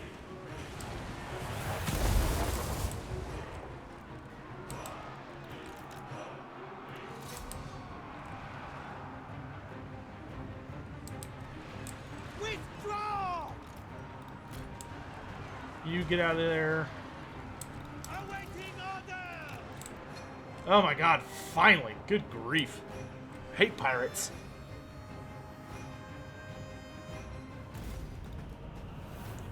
Was Count Noctilus in any famous battles? No, not really. Noctilus only featured in the Dreadfleet storyline.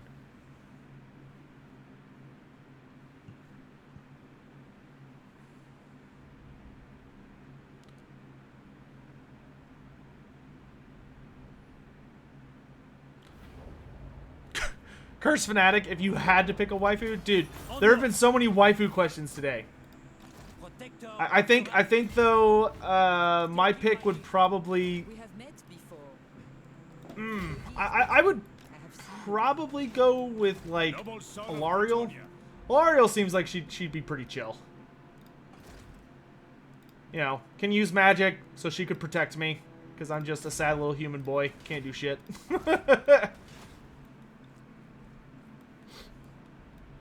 I just know I would definitely not go with a vampire. Like, I wouldn't go with any undead. And that actually gets rid of a surprising amount of options. Okay, let's have you both My turn back strength into and port. wisdom are yours. I pledge you my service.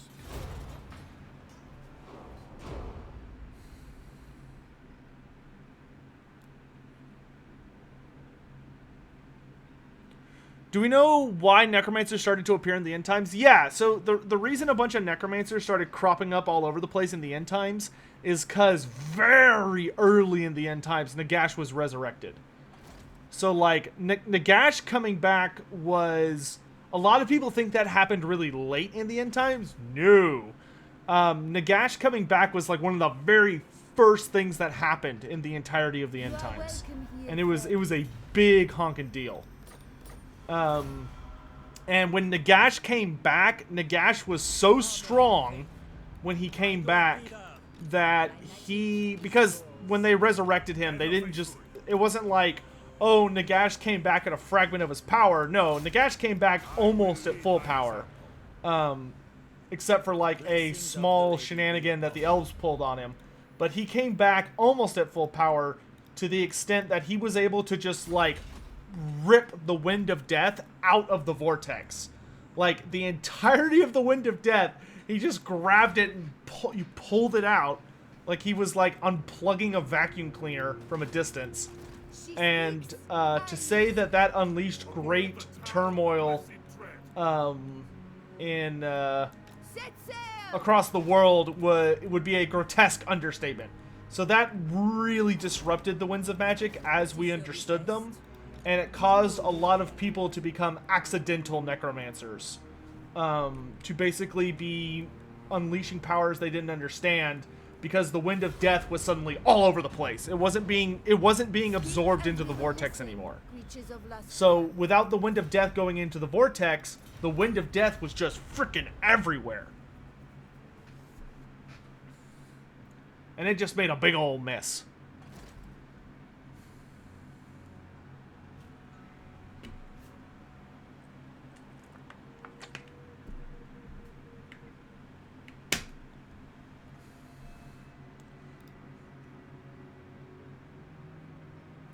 What did the Fae Enchantress think of Karl Franz? We don't really know.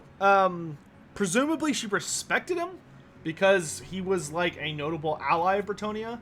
Like whenever Bretonnia and the Empire would get into a fight because of like a border dispute or some kind of like massive mess, or somebody screwed something up and there was like a big war or something, generally what would happen is they would all be fighting amongst themselves, being like a big pain in the ass. And then basically Karl Franz and Lewin would show up and be like, okay, everybody like put your pants back on and calm down. And they'd talk it out because they had a good amount of mutual respect for one another. Even though much of the time relations were very tense between those two empires. Okay, this guy, he doesn't have the Grail vow yet, but he will have it fairly soon. But he definitely has the questing vow, so I can actually afford better troops than this. So I think instead of this many foot squires and regular Pegasus Knights, I'm gonna upgrade to like 2 units of Royal Pegasus Knights, 2 units of Questing Knights. Yep, that'll work. And then Repanse is going to studiously wait until... What news? Admiral of Car's fleets. Actually, you know what? No, let's In the lady's name. let's have a big boy battle. Repanse de Leon. Show no fear. A big boy battle versus Lokir Felhart. Now to battle. Let's rumble.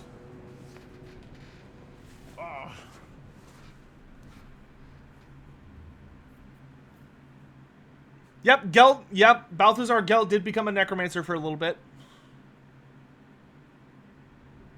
Yeah, Isabella was pretty decent. How strong is Khalida? Khalida is scary powerful. Khalida, like when it comes, especially when it comes to close combat, Khalida is easily one of the strongest Tomb Kings there is. And the thing about Khalida that makes her so scary is that most Tomb Kings, they're like one of their biggest flaws is that they're very slow. So like they're not like freakishly slow, but they are definitely not what you would consider swift by any means of the imagination. But Khalida is the exact opposite. Khalida moves freakishly fast and is able to basically be like a lightning strike when she's dueling you that makes her terrifying to go up against. Like one of the reasons that her versus Neferata, when we finally got that showdown in the end times, was so exciting, even though it didn't end, and even though it should have. God, that was such a screw up by Games Workshop. But it should have ended there. But the reason their duel was so really exciting, especially from like a lore standpoint, was that basically they were very evenly matched. Because both of them were like, all they were about was speed. Like that was the name of the game for Khalida versus Neferata. Is those are two of the fastest characters in the setting.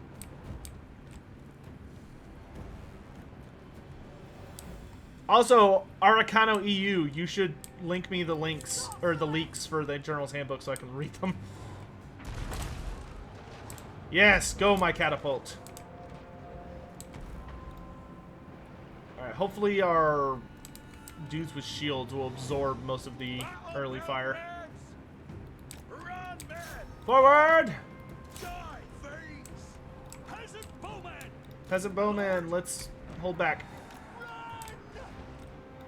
Knights, worry about protecting them for right now. Hey! Squires! Aye! Forward! We fight for Bertonia! So much fire. Dear God. The Leoness! Repanse, go get him. Run up, row! Power of the lady! Know my strength! Oh God. Peasant bowmen! Smite them! For Bretonia! Honor the lady! Peasant bowmen! Archers. Archers with fire arrows. Focus the Hydra. Poison arrows. Let's focus the enemy ranged. Start getting them off the battlefield. Oh, Repanse is curb stomping Felhart. Get him, girl! You will be happy!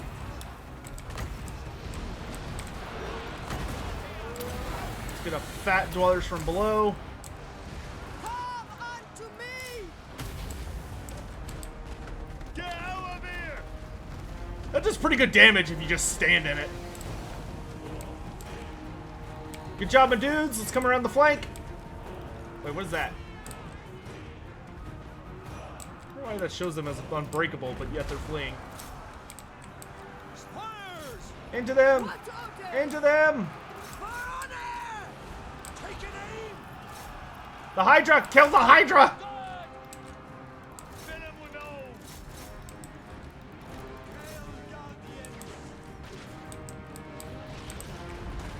Peasant bowmen! Run away!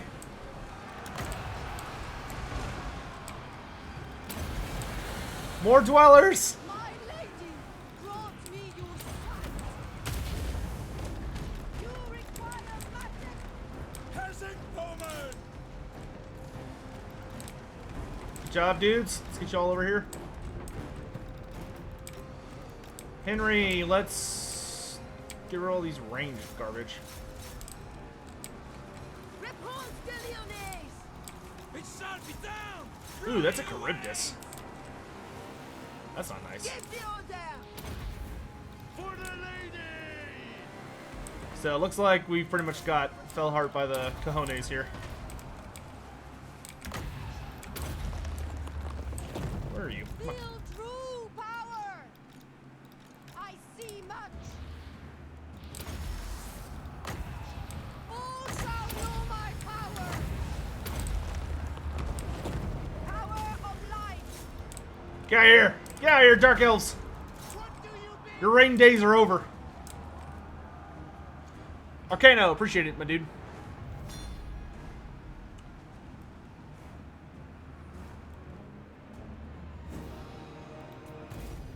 Why, Gaia Satius? Ugh. Why do Aranessa and Albrecht de Bordelot, why are they at war and do they hate each other? So the big reason that those two have a lot of animosity just has to do with their lifestyles. Aranessa is a pirate. Aranessa, she is a literal daughter of Manon, so she's, you know, a mermaid. She's a you could call her a fairy Let the flames type take creature. it. You know, she's a Now, being from like another fight! realm, another race, but she's not human, right? But her whole thing is that she wanted to be a part of man's world. She's basically the Little Mermaid. She wanted to be a part of man's world and not the world beneath the sea anymore, so she left. And I mean, her big thing is that she chose to be a pirate. That's the lifestyle she ended up going down. And not only is she a pirate, she's one of like the scariest, most ruthless pirates on the high seas. Now granted, she's not evil, but she's certainly not good. And she spits in the face of everything it is to be a Bretonian. Albrecht de Bordelot may worship Manon, but, you know, he also, like, worships the lady. Like, he's still a Bretonian. So they are natural enemies, even if they share a religion. Their interpretations of that religion are very, very different.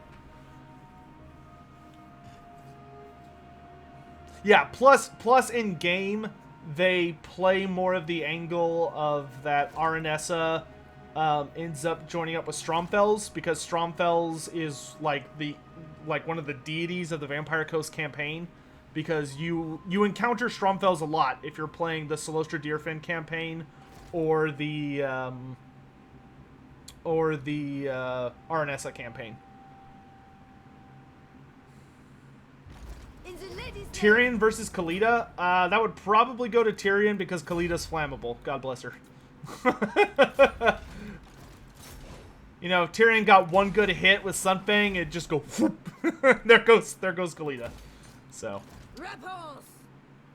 Repanse. Let's see. We lost a Battle Pilgrim unit, and we lost...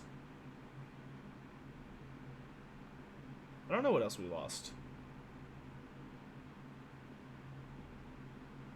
We still have all our cav. We still have all our archers. Maybe we had, like... I think we lost a foot square unit. Okay.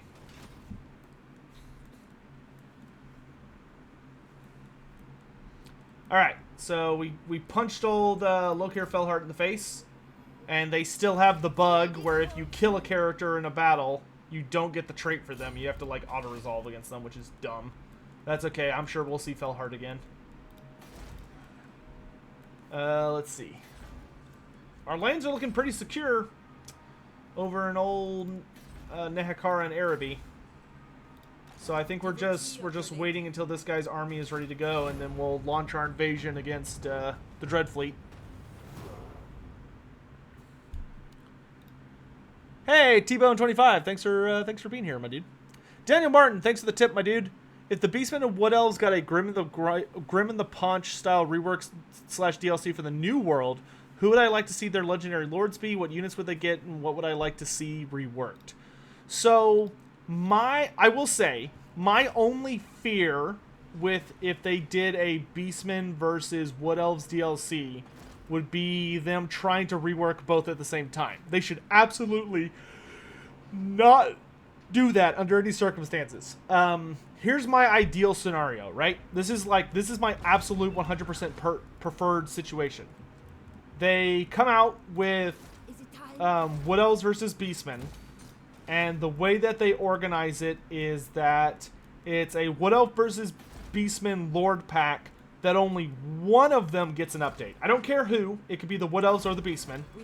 I will say that I think the Wood Elves need a campaign rework much more desperately than the Beastmen do.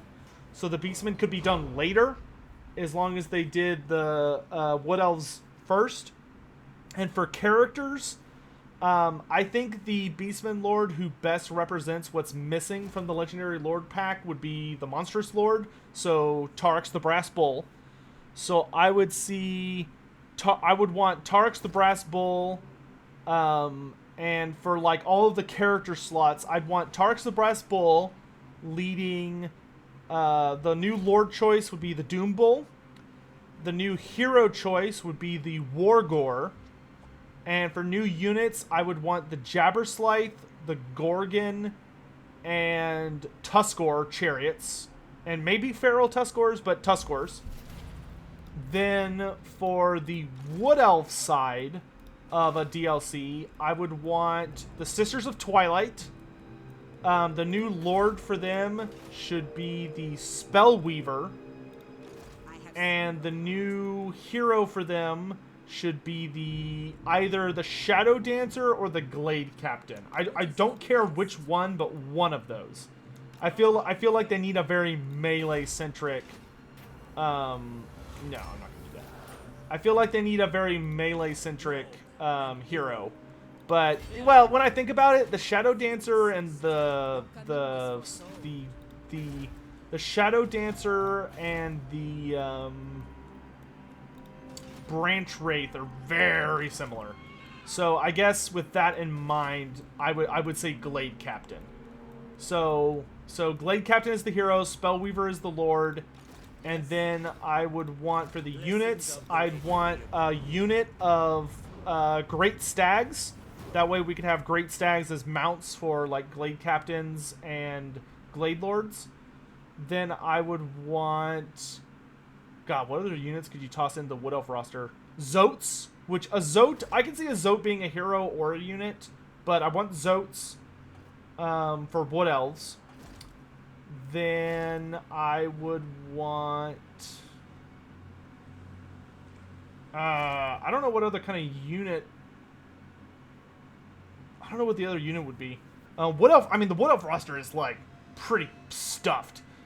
And then since Wood Elves would be getting the rework, I would want to see them get a free LC character in Ariel. I would want Queen Ariel as a free LC character. Now, I don't know the best way to work her. I don't know if it should be, she should be a legendary lord, and then they kind of have like a Vlad von Karstein, Isabella von Karstein scenario, which I currently hate. I really feel like Ariel should be a part of Orion's campaign, so maybe they could pull like a Lord Croc with that, or maybe they could, like, where she could be available to all the Wood Elf factions, seeing as like she is literally the boss of the Wood Elves.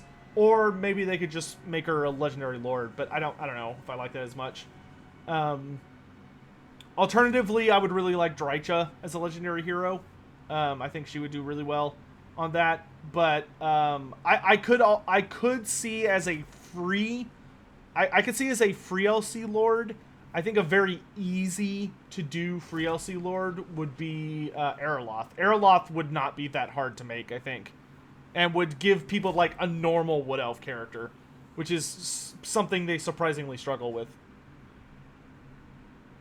Aren't chariots a bit too technological for beastmen? No, beastmen are all about chariots because they're surprisingly easy for beastmen to make. Now, don't get me wrong, to say that beastmen chariots are like ramshackle abominations is a grotesque understatement and kind of unfair to abominations. But beastmen will use certain kinds of technology like that. From the idea of it's not difficult for them to do, and it allows them to make use of certain kinds of monster or beasts of war that they couldn't really control otherwise. You have to remember that until Total War Warhammer, the idea of independently used monsters, or like little packs of monsters running around, that wasn't a thing until Total War Warhammer. Like you had to be playing like the Storm of Magic compendium, which added in like a bunch of really specific rules about controlling those units with magic, but it was like kind of messy, and they could like turn against you and all this other garbage, and you had to like pay extra points for them, and it was like super over the top. Total War like really went off the handle with feral units. That was just not a thing in tabletop. What are the elemental incarnates? I will be talking about them pretty soon, Tyrant. But basically, the long story short for them is that every... What the hell? I don't know who you are, but sure. Every Wind of Magic basically has what's called an incarnate elemental. And incarnate elementals are literally a physical manifestation of that Wind of Magic in, like, the physical plane. So, like, if you were to... so, like, if the Wind of Fire was, like, freakishly strong, like, there was a truly staggering amount of magic in the air, to the extent that, like, the Wind of Fire was so present that it was just dominating everything else, then out of that could form a incarnate elemental of flame, or of fire, which is literally like a living embodiment of that Wind of Magic, and it's super scary when that happens. Like, that's one of the most dangerous things that can pop out of, that can happen when you're dealing with, like, a lot of magic. But certain wizards were powerful enough to be able to manifest or summon those elementals by using, like, scrolls of binding or certain rituals and stuff. Forge World, unfortunately, was only able to create 3 of them before Games Workshop pulled the plug on the Monstrous Arcanum project. But the 3 that Forge World created and we've actively seen are the Incarnate Elementals of Death, Fire, and Beasts. And they're amazingly gorgeous models. And I am actually a really, really big proponent of, and this is why I'm going to be doing a video on it soon. If we ever got like a Southern Realms DLC or race pack, I would really want a Southern Realms race pack to revolve around having Araby, the Border Princes, Estalia, and Tilia combined into one super faction. And if that happened and they were combined into one super faction, for their monsters, I would give them all 8 Incarnate Elementals. You'd probably only start with like 3 or 4 of them, and then maybe like a DLC down the line would add more of them. But that's how I would want to do it. And they would basically represent like, oh, are you serious? Because oh no! One of my armies is on the coastline and one of my armies is in the ocean. So Noctilus is catching me because of that. I think I can still beat him. Oh, this army is not the best of these 2 armies, though. Oh, God, he has so many Colossi. It's Attack on Titan, but with guns. The Titans have guns.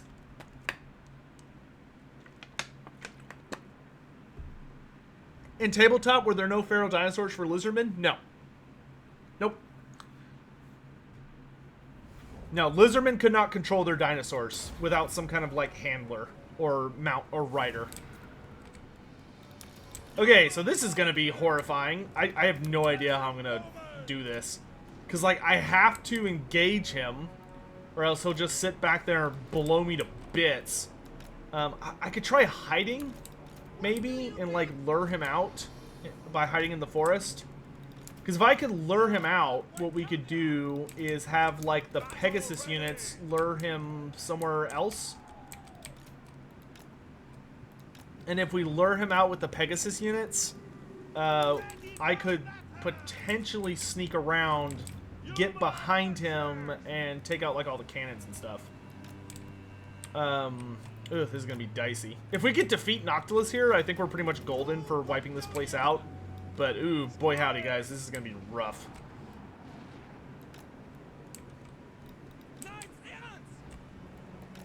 Okay, everybody's hidden except for our flyers. Here we go.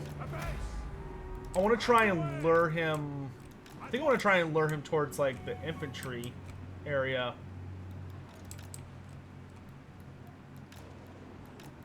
Because I don't want the infantry to have to, like, slog. If we could, like, bring him to us so that he comes to this hill, that would probably be the most ideal scenario. Because then we could just focus on, like, my archers would have, like, a really good positioning to fire down into him. And we would have him in a pretty nasty situation, and then all of my cav could reinforce. Okay, so we need to keep an eye on his firing stuff. Because I want my Pegasus units to stay out of it. I don't mind my character eating some shots. Because, like, he's deft enough that he could probably dodge a fair amount of them. And it's also a lot easier to heal, like, a single entity over, like, an entire unit. Shoot me, coward! Swiftly! Take the ground! Hastily! A base! Oh god, they have guns. Victory is assured! Except for the Dreadsaurian, but the Dreadsaurian was a Monstrous Arcanum unit. You couldn't take the Dreadsaurian in normal games. You had to take him in a you had to take him in like a Storm of Magic type game. You could take feral units and like if you're playing the Storm of Magic, you could take feral units. Like feral Carnosaurs and all that garbage. But that was exclusive to Storm of Magic campaigns. And that was the only time you'd see like a Dreadsaurian or any crap like that too. They were way too powerful and expensive for regular games. Let's see if I can catch these guys. I'm speed 135. He's only speed 80. This should be like easy. But I know flying speed is a little more of a questionable system. Ah! Take cover! Oh no, they can see my guys. Oh god! Oh god, run for your lives! Run for your lives!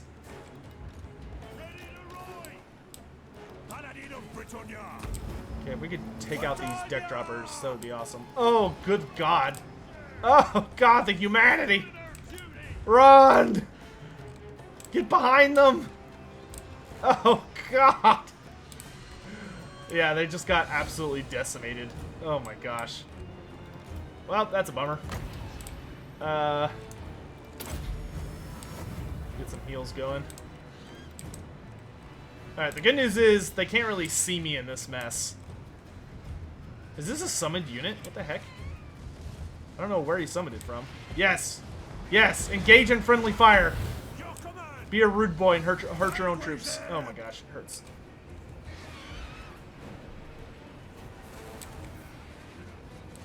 You don't see CA putting Tarks in the game? Why do you think that, Truth? Okay, we need to fall back. Swiftly.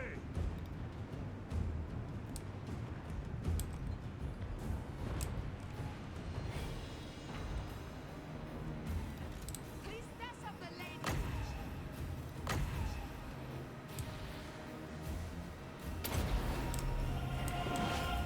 Of the lights. Quickly. See if I could... Whoa! If I could get up and over this boat relatively safe, then I could focus on taking out the cannons. Which, getting rid of the cannons is the... Oh god, Noctilus is on his stupid thing? Jesus. Hail for the lady. See if we can dive among these guys. Boom! There's one cannon down. Thankfully, these are like some of the easiest cannons in the game to destroy.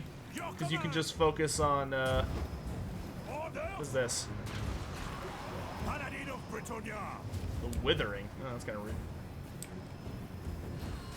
Yeah, these things are some of the most susceptible because they have an actual health pool. Whoa, okay. Thanks for the help, I guess? Okay, so there's no more cannons on that one. So let's move. At once. Right away. Quickly. At once. Oh god, look out, look out, look out, look out. And then we'll take out this set of cannons. I like how he instantly destroys one on just with the charge bonus. That's amazing.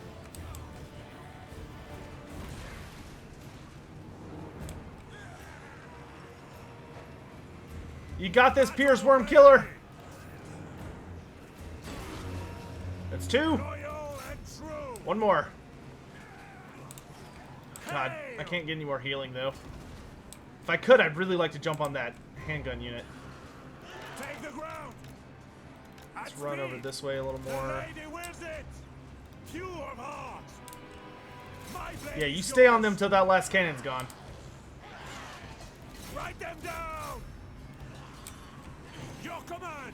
Boom. Okay, let's get the hell out of here. For the king, victory is assured. We are leaving. Swiftly, at once. My soul is aflame. Moving apace. At speed. All right, let's deal with these assholes. Yes. Oh, juke, juke, juke. Right away. Charge! For the lady! Can't shoot me in close combat, jerks.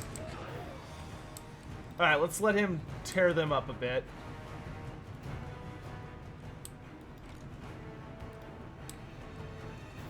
Oh god, I kind of want to bring my Pegasus Knights like across, but I know if my Pegasus Knights leave that position, they're gonna get like absolutely eviscerated.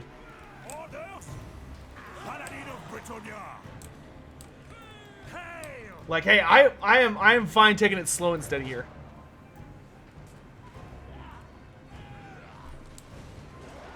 What are a few dead peasants in the grand scheme of things? I mean, you're not wrong. You're a little rude, but you're not wrong. No, ignore them. Focus just the gunnery squad here. Because with the gunnery squad gone, I don't think he has any long-range shooting other than the giant angry ship god things. Paladin of Britannia! For the king! Die, jerks!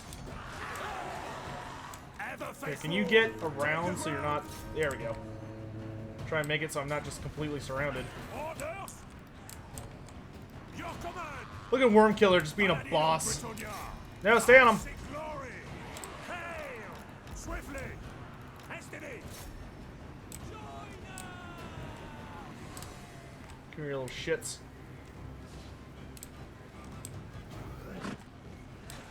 You and your cowardly weapons!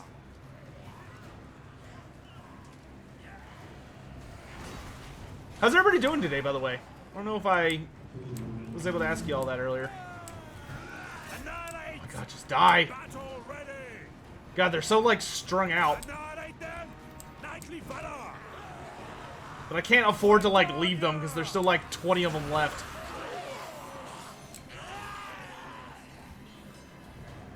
I hate undead units. They die so slowly. Leoka!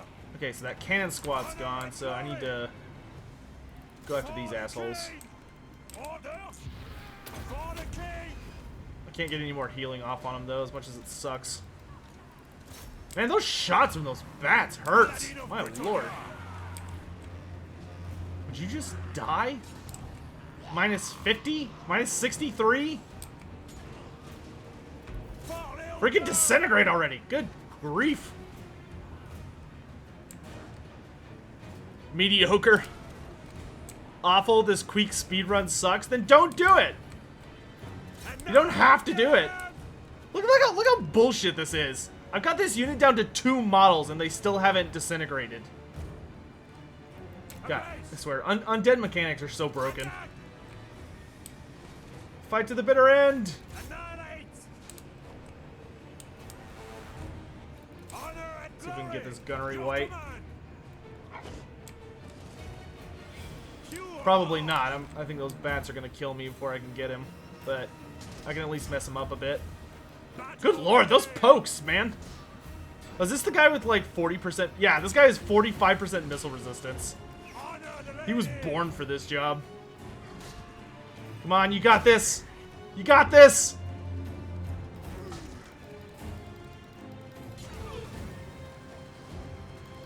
Two more hits.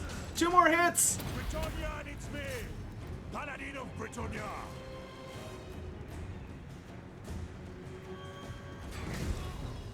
Oh god, he's not landing any attacks. Come on, boss man. Attack! Oh yeah. Yeah. Way to go. Right away! Look at the mileage we're getting out of this one paladin. Here, bats. Have at thee!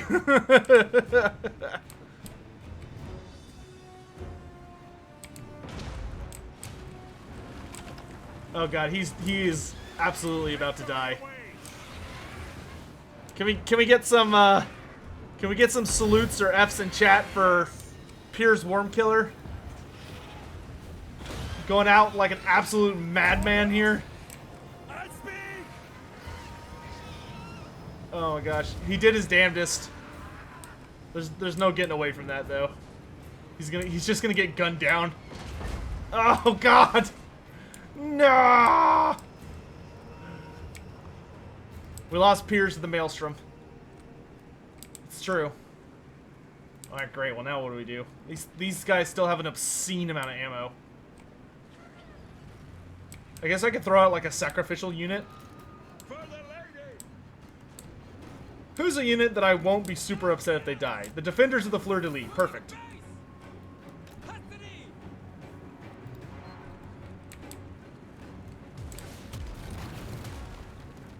Ow. Four knights! At once!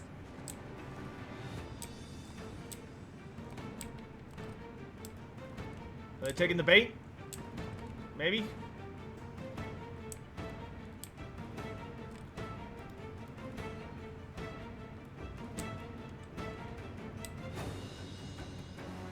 Gonna be doing a head-to-head with your brother, Lewin versus Cetra? Oh, that'll be fun.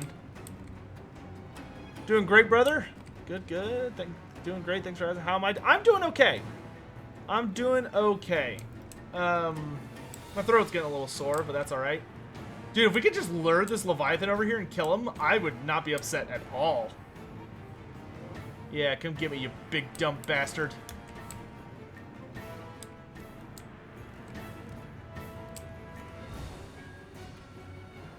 Yeah, you want these night chicken tenders, don't you? Come and get them. Come and get them!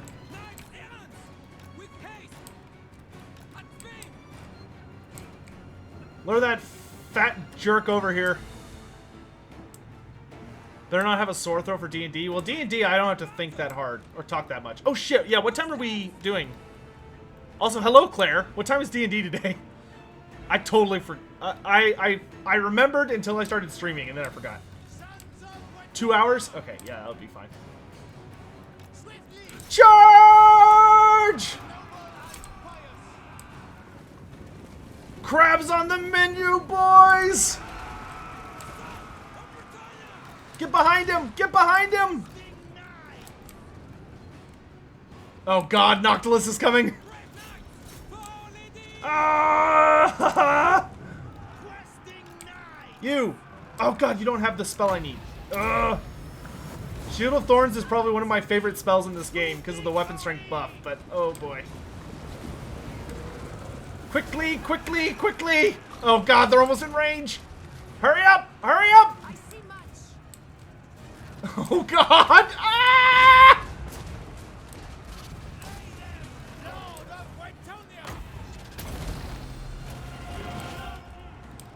Peasants, now's the time! Forward! Pegasus Knights!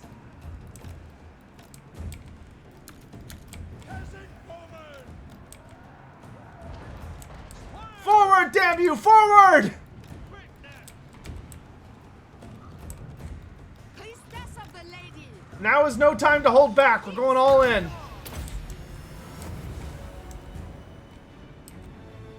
We fight for Bretonia! Oh god, evasive action! Save Noctilus for last, kill everything else first. Fire, damn it, fire! Run! Fall back to the high ground. Oh god, he's got spells. Safe is my armor! Ah! Oh my god, there's so many. Glory calls! Peasant woman!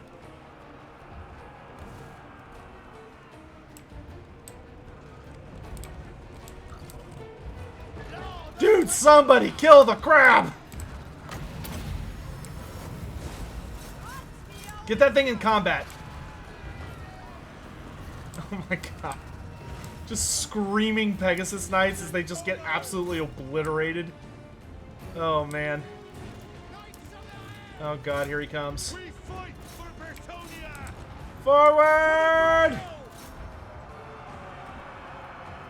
Squires! Come on, lads!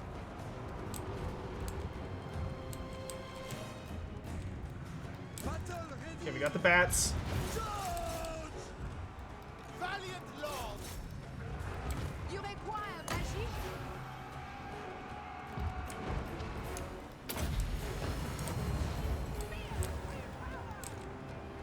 Oh no, they're getting around us. At once!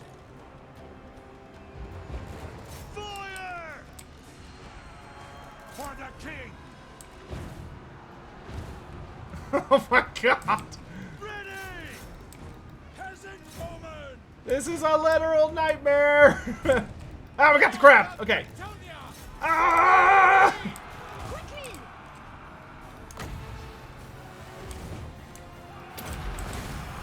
Oh my god, we're actually winning this one. Fight!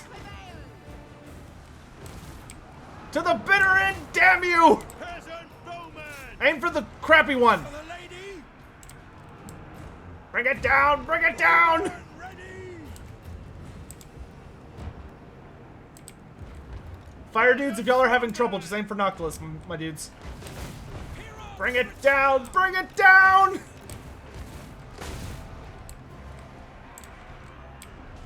Kill the lady's enemies! Oh my good God! Heroes of Britannia! Attack! Priestess of the lady! I can't leave from! Boost roar! Protect Britannia!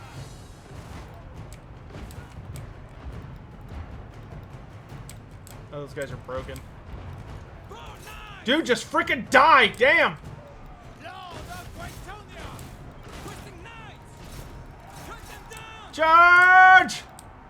Pegasus knights! Hastily! Twisting knights! Understood! Into them! Pegasus knights! God help us! Protector of the realm! Problem is, he's still got like 2 units of Depth Guard guarding him. Arrows ready! How have y'all not killed that 1 unit of gunnery, guys? Good lord.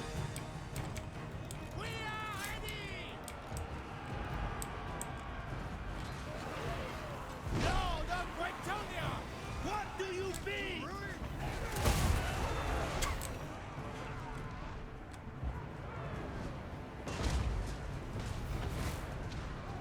Do I think there's any hope for a Bretonia-type faction in Age of Sigmar? Yes. I do still think there's a good hope for, like, a Bretonia, Crusader-esque faction in Age of Sigmar. Yes, by all means, shoot my wizard who is out of magic, Noctilus. I am totally okay with this, actually. Okay, it's another one down. Okay, we gotta kill Noctilus. I need something to, like, lure away this group of Depth Guard. God, there's 2 units and they're all like right around him. I don't want to fight him in the water because he's got the aquatic rule. Fall back! Fall back! Your behest? I don't know if we're gonna get him. I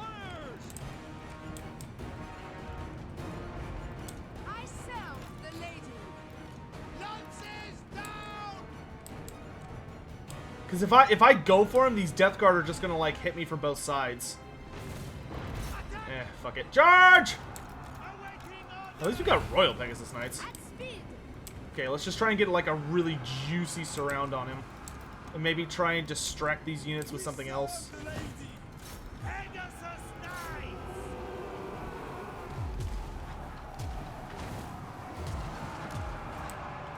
Bring it down! Bring it down! Priestess of the lady. For the lady! Pegasus Knights, cycle charge! Cycle charge! Immediately! Honor before glory! Pegasus knights! I honor my vow! Weaker unit! Weaker unit! Slay them! Bound by honor! To Follow your fucking commands! charge! Remember your vows! Swiftly! Hastily! Immediately! Take the ground! Oh god, he's healing himself? What a jerk. Is he unbreakable?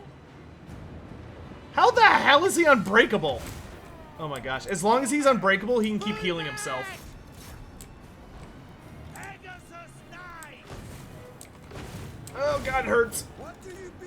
At once! Battle ready! Hurry the hell up! My god, just crumble! Tell. Wipe them out. At speed! To retreat! Pegasus knights! Swiftly! Understood! This is it! This is our chance! Priestess of the lady. Oh god, no, don't break! Kill him! Kill him! Knights of Bretonnia! Oh god, I don't have the fire damage anymore. 50. Ah! Down he goes! Ooh. Well, at least we don't have to worry about him for a few turns. Taste. Yes! Glory! Get out of there! Pegasus knights! As you say! Didn't he kill Gotrek? No, somebody else killed Gotrek. It wasn't Noctilus. Ready for battle! My gear. I mean, they will definitely need to address the undead at some point during one of the updates, because like the crumbling mechanic and all that jazz is pretty goofed up. Doesn't work. It doesn't really work the way it's supposed to.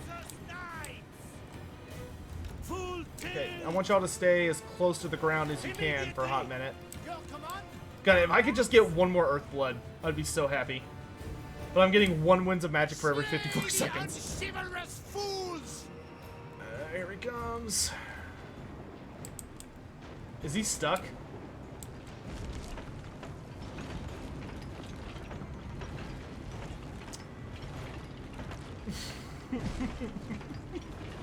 I think he's having a problem. I don't know if I can put my finger on it, but I suspect he's having some trouble. Swiftly, with haste. My strength is yours. Oh, did you get it? You good? Okay, you're good. I honor my vow. Alright, we gotta take this big boy out. I see much. We are ready. Let's get y'all behind him. Slay them. Good God, that's so scary. If I could get that last tick so I could get off one last heal. Ah! Once. At speed. She's got the magic! Charge! You require magic.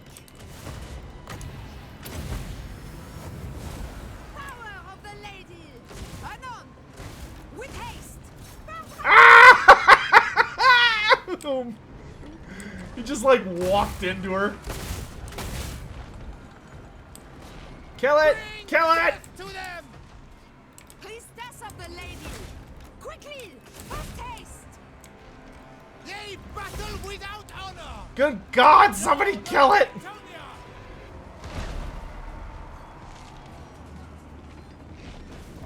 Ah! Down she goes! Alright, next phase. We just gotta get rear charges with all of our Pegasus Knights. Pegasus Knights. Forthwith. For the lady! Attack me, assholes! Hurry. Fortune favors you. Post haste. For the king. For the king.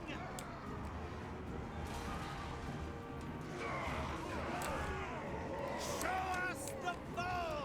Pull back! Pull back! At once. Don't let them get comfortable. I am with you! Pegasus Knights. Post haste. Swiftly! Apace! The lion's will. Awaiting orders. Full tilt. Glory awaits! Heroes of Itonia.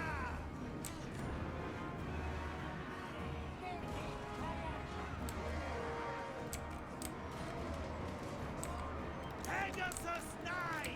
Dang it, they managed to like get their fronts facing the right direction. Swiftly. Forthwith. Okay, we gotta At once. fall back. On to glory! Apace! You run away. Haste. Ready for battle. Moving apace. Stay with her. Honor awaits! Didn't he kill Gotrek? Oh wait, no, I already answered that. Tilt! Good Will the Versus series make a comeback? Yes, but wait, what do you mean by Versus series? at speed! Swiftly! For the lady! Yes, separate. Good, good. Yes, follow me. No, follow me. Take the ground! Hey, you, over here. What do you be? Kill for the lady! Armored in faith! On to glory! In the light of the lady. It is done. Priestess of the lady. With haste. Orders! Knights. Nope. Apace! Fight for honor! Good Okay, now we've got him right where we want him. I just gotta get him out of the water. Anon. Freaking aquatic is so scary, dude. Take the ground. They have so many buffs because they're down in the water.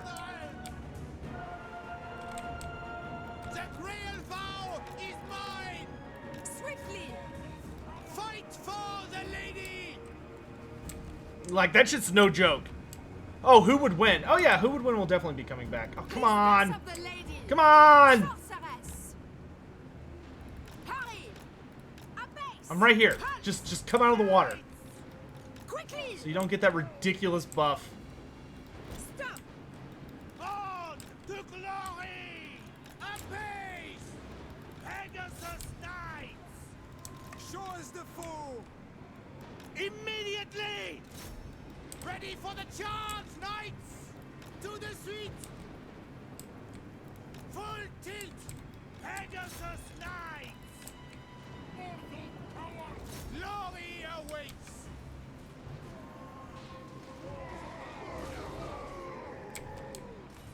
Final words! We are ready! With haste! Lord of Bretonia! They're crumbling. Pegasus Knights! Cut them down! Priestess of the lady. Fight for honor! I don't know how they managed to get into the Priestess of forest. lady. You get away from them. Slay the unchivalrous fools! Valiant lord! Stop healing. Just die. Oh my gosh. Okay. There's one left. There's one unit Your left. behest. I could squeeze out one more Earthblood too. Damsel. At speed. Good grief. I serve the lady. Come on, where's that last little... There it is. Ooh, look at the balance of power. Just whoop. Lord of Bretonia! Battle Okay, you go uphill, you go downhill. It shall be. Pegasus Knights! Priestess of the lady. Snuff them out. At speed! Child of light. Because we want that... Daughter of Bretonia. Her will be Go, done. go, go, To go. the face! Post haste. Kaboom. Priestess of the lady. Show us the foe! Fall back. Hit the ground! Damsel. Priestess of the lady. Lances down! Swiftly. Forthwith. Awaiting orders! Noble knights! Yep, nope, that's a bad engagement. Priestess of the lady. Don't go in the water. Battle ready! I serve the lady. My strength is yours! Swiftly! I don't like them near the forest, and I don't like them near the water, which is stupid on this map, because this map is almost in purely Pegasus Knights! water You and require magic? forest. My gifts are yours. Yeah, I don't think so. Hit the ground!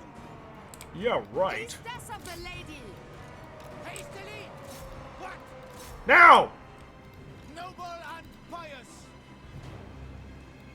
Armored in faith! Pegasus Knights! Full tilt! Up, up, Priestess of the lady. Pegasus Knights! get up. We are ready! The lion's will!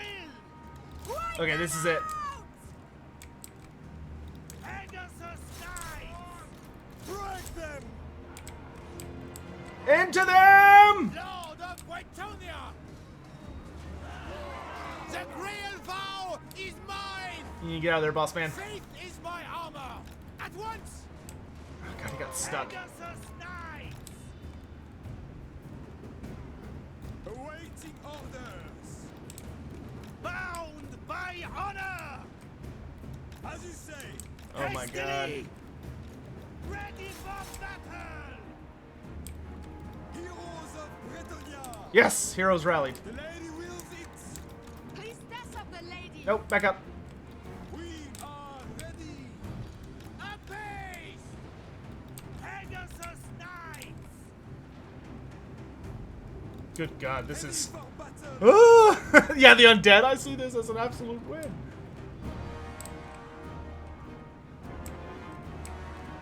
Lord of Bretonia! Strike them down! AI and their... Trample them! Bring death to them! I did not want you to charge. Antonian Lord! Oh my god. Pegasus Knights! Kill them! Kill them! Dead! They're over pursuing! Charge! Ah! Victory! Oh my god.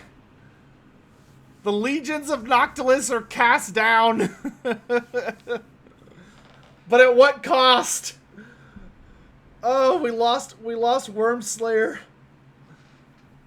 Oh my good god. Those Royal Pegasus Knights did so much work.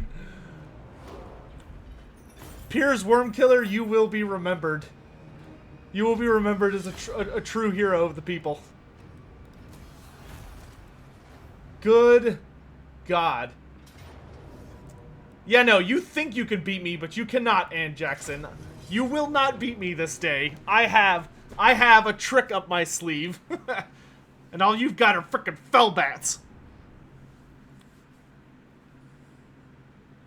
Not even close? I don't know about that. Oh god, we've got lots of magic. Alright, we can just take it easy here. We got plenty of archers. Plenty of troops.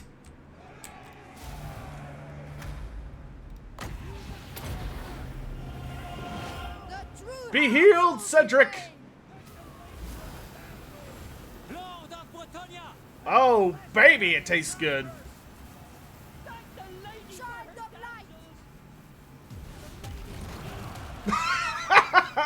Freaking cannon shot. Thank God the AI is not smart. They could have just done it down their flank and I would have been not paying attention at all. Oh god, look at those heals! Look at those heals! Wow, I like how it said it would do up to 1300 health, and it definitely, I think, healed more than that. Well, maybe not with the life bloom included.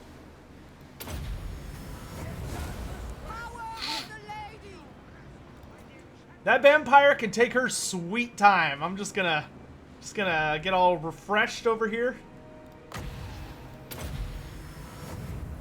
Not a big deal.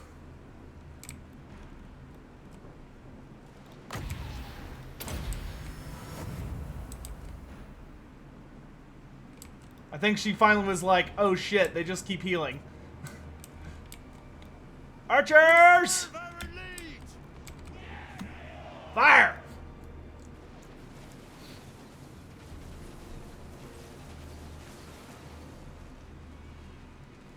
Peasant bowman! Focus the depth guard! True Bretonian!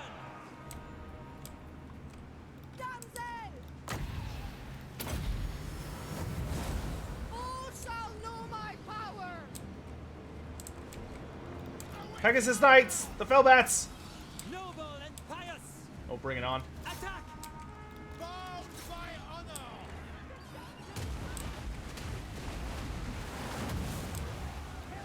Yes!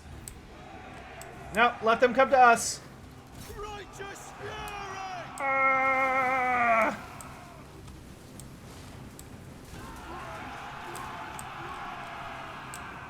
Boundless valor! Slay them! Let's get her! Charge! Heal the Pegasi? I can't. They're already at full health for their entity. Faith is my armor!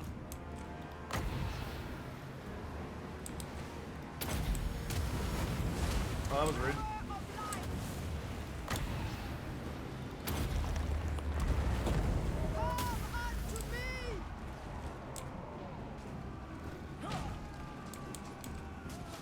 You came to the wrong neighborhood, Jackson. It'd be crazy if it'd be amusing if after this they just rose a really scary army. Yeah, I know, that would be nightmarish.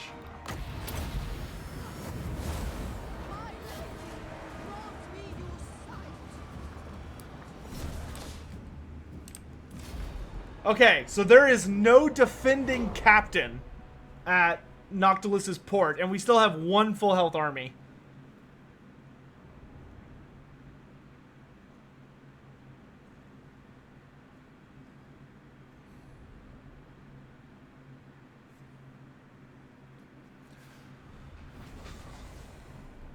Oh, we lost the defenders of the fleur-de-lis.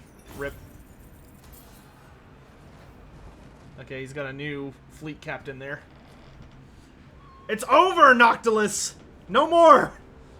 Your days of tyranny are at an end.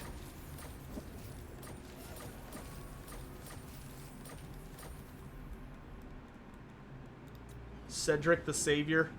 Oh, he's no longer Cedric of the Flame. He's Cedric the Savior now. Let's get you Lance of Bretonnia and Rally. You can have cheapest regrowth. What is your behest? The lady is with you. I have seen the way.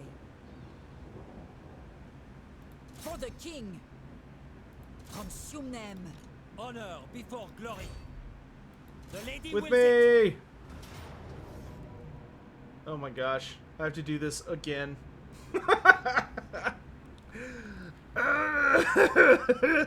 Okay. Let's give 8 armor piercing to... I guess one of the Pegasus Knight units. And then... that. Okay. Let's do this. Hey, Mole Spaghetti, thanks, my dude. This is the final battle for this horrible place.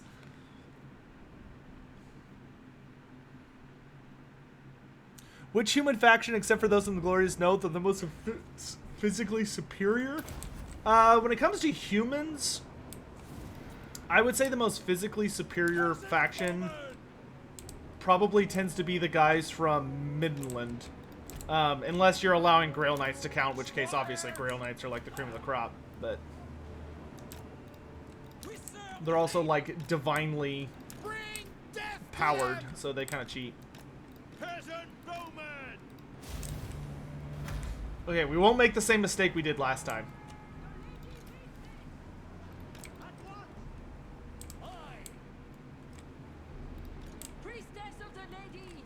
Okay, we've got 4 characters here who all need to heal up, so that's nice.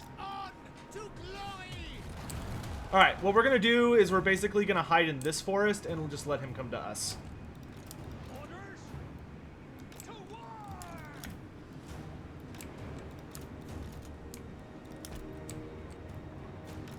Forward! Oh yeah, we've got like Grail Knights and Questing Knights and... This is an army. This is a man's army. Oh, we got Grail Guardians.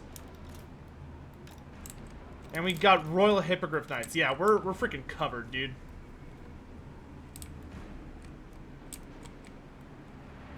Over my dead body is Noctilus gonna resurrect from death once more.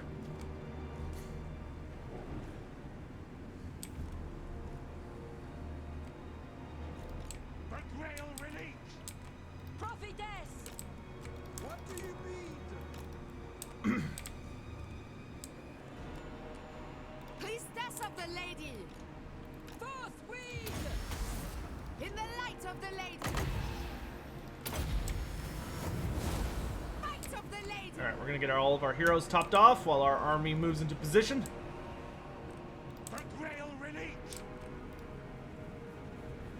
We've got a Grail Relique, so I don't have to worry about my troops all running away like little babies. Oh, let's move y'all a little better.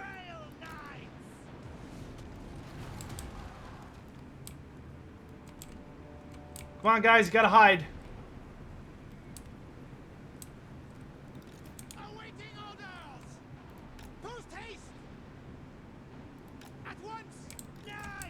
Yeah, let's just have you two fall back. We're gonna let our mostly dead army be bait. As rude as that is. Actually, let's have y'all like over here. That way they're tempted to come at us from that direction.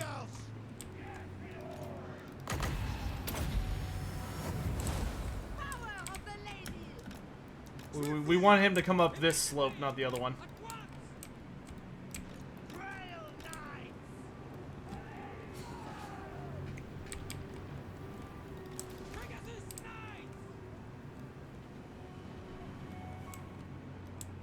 I actually should probably fight him further back in this forest. That way he can't hide in the water from me.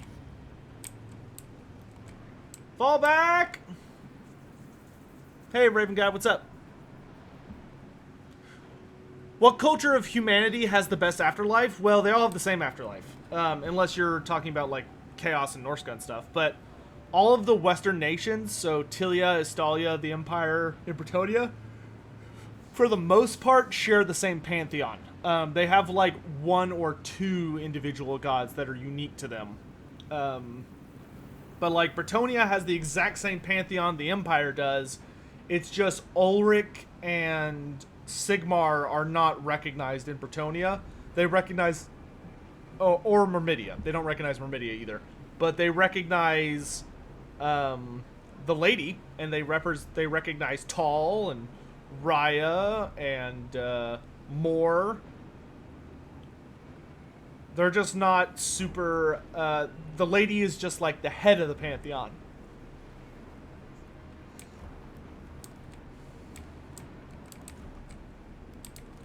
Alright, here come these assholes. Oh god, we've got that thing isolated. Grail Knights, go, go, go! Or all you guys, go, go, go, go, go, go! Grail Guardians, take out the Sirens. I only need one of you to do that. One of you stay. My strength is yours. Squires!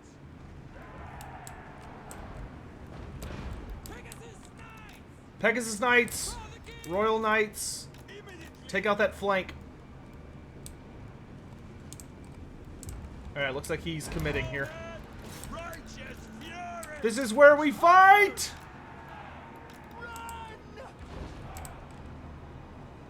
We serve our liege. We are ready. We obey. Ah! Questing knights. Smite them. Cut them down. Trample them. We fight for Bretonia. Oh my gosh, there's like a unit of Morghuls there. Actually... Forward! Paladin, go after him. You hold the line. Give all those sweet, sweet fire buffs. Big Curse of the Midnight Wind!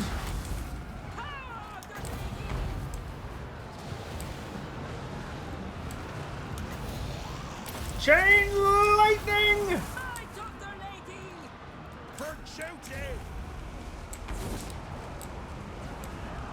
Priestess of the Lady! Kill for the lady! Awaiting order! To victory! Pegasus Knights! Go knights! Take the ground! Get that mortar. Cut them down! Bring it down! Bring it down! Oh my god, I actually have troops. Honor and glory! Yes! Yes! Forward! Doing your bidding! Orders, my lord! Chop them down! Chop them down! Priestess of the Lady! Righteous fury! Grail knights! Questing knights! Attack! Yes! At once! Brave knights! The lady wills it! Trample them! Take out those Morghuls. Ah, tear them up! God, I love Royal Hippogriff Knights. Fight for I would have killed to have Royal Hippogriff Knights in tabletop for Bretonia. That would have been such a badass unit. I serve the Lady! Come at her! I smell victory, my dudes. Grail knights! What do you mean? Bring it down! Bring it down! Immediately! Ah! Victory!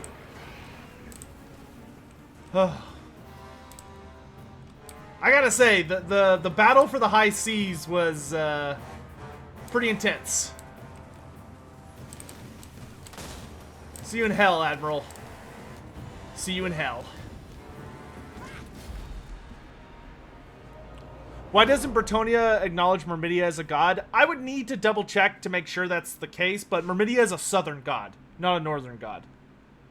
So Myrmidia originally, Myrmidia originates from Telea, and she is the goddess of strategy, tactics, but she is kind of like a very big feminine deity, which kind of puts her like in the same ballpark of the but I'd have to double check. Bretonia does have Ulrich. Theoderic de Brion is rumored to favor him over the lady. Oh, that would make sense. I don't remember if Bretonia has the so the Empire Pantheon is divvied up into two categories. They have the new gods and the old gods. And it's difficult to remember if Bretonia is on the full up and up when it comes to the new gods. Because I know they definitely have the old gods. Okay, we're going to raise it so that we can get some sweet, sweet chivalry. Goodness gracious, what a war that was. But it's over, chat. It's finally over. Oh wait, no. You need a war horse, milady. Okay, the dwarves took Chipyodal, and I will now focus my efforts on the greenskin scum. It's only moved like. As the lady wishes, for justice. Stop and recuperate.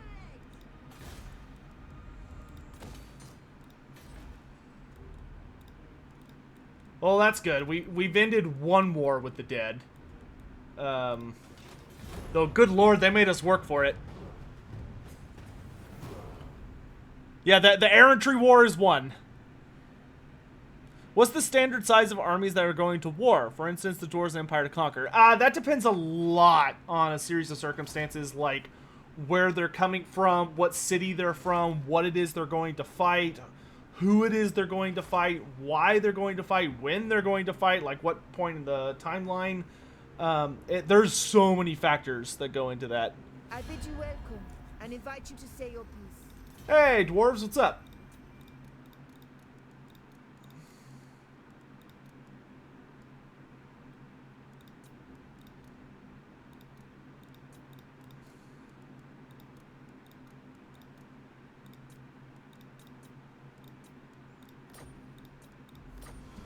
Dude, we've got the dwarves in our pocket, and it's beautiful.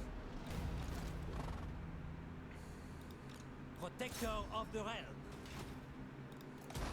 Do you know There. who I am? Now we control the high seas, which means that everyone in my faction will now be immune to maelstrom and reef attrition, which is great because this hurts a lot.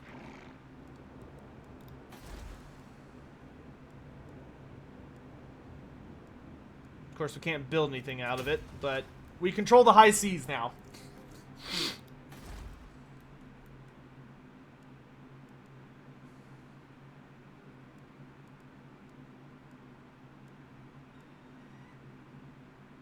All lords start with the Knight's Vow now.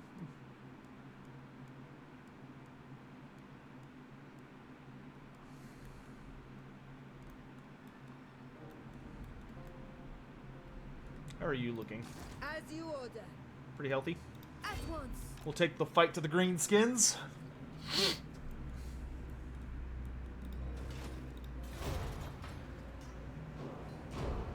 Do wars in Warhammer die down in winter like they do in real life? For most of the factions, yes. Some factions are actually more mobile in winter.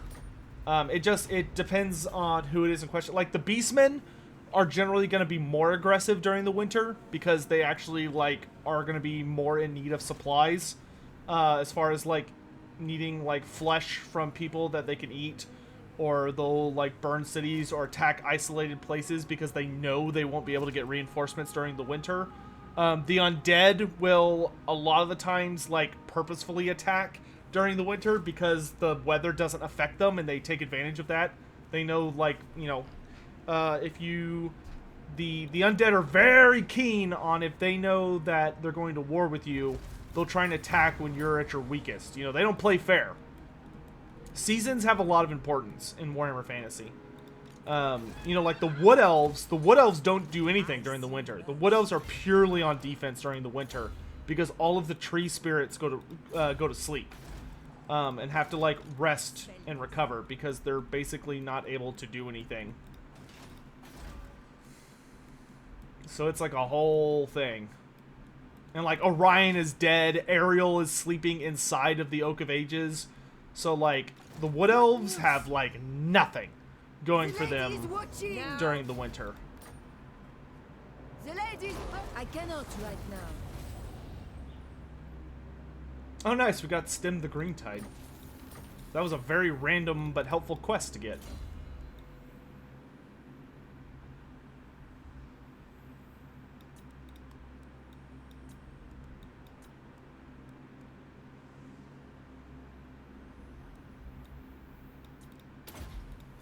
In the lady's name.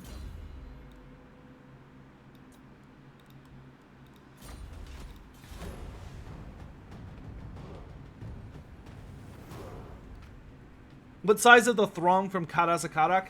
Karasakarak would be very hard pressed to field like 10,000, like above 10,000 dwarves could be sent out from Karasakarak to fight, but that would have to be like a there is no other choice sized army for them. They would struggle a bit to field that. The lady calls me.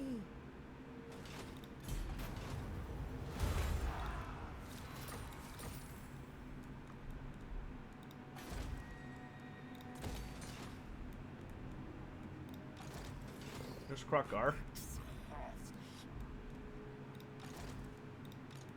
Wow, we get like no healing at all in the Galleon's graveyard. We should probably move home then, so we can heal. Blessings of the lady be upon you. Go home and recover, my dudes. You did good. You did good. Ah, yes.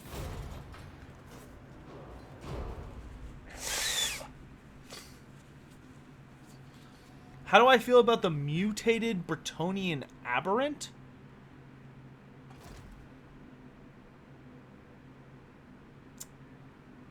That one is... I'm not familiar with that off the top of my head. That sounds like a Ghoul King thing.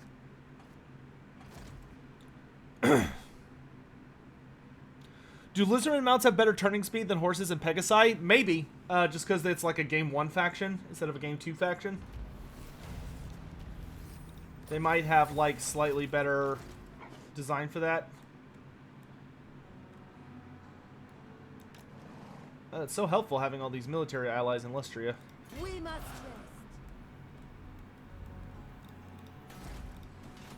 We're getting there. We're actually getting up there. God, you need 2,000 for her. Okay, so don't spoil it for me if this is the case. I just want a yes or no answer. But can anybody tell me, does Repanse have a unique ending battle for the Vortex campaign? Like for Bretonnians and Mortal Empires, theirs are they fight the Warriors of Chaos or the Greenskins. Like those are the two you pick for like your final errantry war.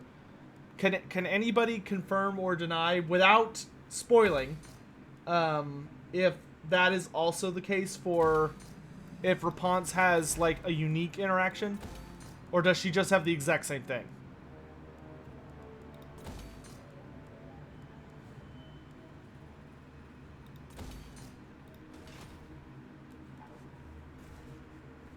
She has a unique one. Awesome. Great. Thank you. That's all I needed to know.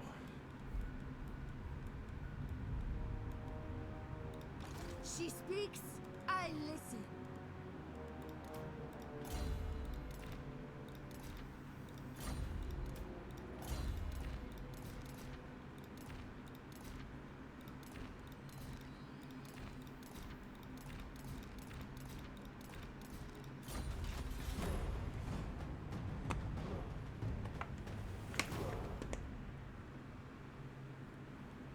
What's the story with the spine of Sotek dwarves? They're made up. There are no dwarves in Lustria. Well, there's no dwarf holds in Lustria. There are, like, dwarves that live in and among the, like, the human camps and settlements and stuff. And, like, the human cities, but none of them are... There's no, like, holes in the mountains or anything like that. What are the...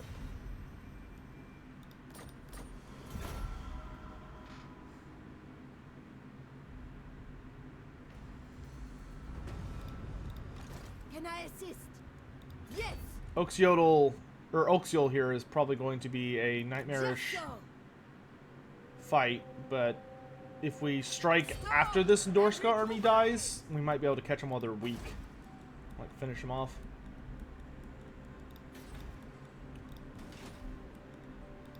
Do you know who I am? Sorceress. Y'all go turn in and heal up. Ready. What did Sigvald think of Morathy? I don't think they ever met, but Sigvald would have been very interested in Morathy. Sigvald also would have been insanely easy for Morathy to manipulate. The only thing she would have needed to watch out for is Sigvald has a nasty habit of, like... Sigvald has a very nasty habit of being suddenly possessed by an impulse and then just, like, going for it, which usually results in somebody dying. That is, like, that's a big part of his style. So, as long as Morathy was aware of that, just so she knew to keep an eye on him, so he doesn't, like, accidentally get in his head to kill her, and then do so immediately before she has a chance to respond, then, yeah, Sigvald would have been, like, putty in Morathy's hands. Sigvald's not super intelligent. He's kind of an idiot. He's just a very dangerous idiot. That's kind of unpredictable. But if you're willing to play his game, so to speak, then it's not that difficult to keep him under control. Blessings of At least for a little bit. Sigvald ultimately is probably like one of the most unreliable warriors of chaos, because he just gets possessed by like an idea and he'll just like leave. Sigvald very famously had a very, very, very successful invasion of Ulthuan, and the High Elves were struggling against Sigvald. Like, he was just curb stomping his way through their through that whole thing, and then they finally and then while he was fighting, like, the blood of all of the elves that he was spilling all over the place, like, he looked at it and it reminded him of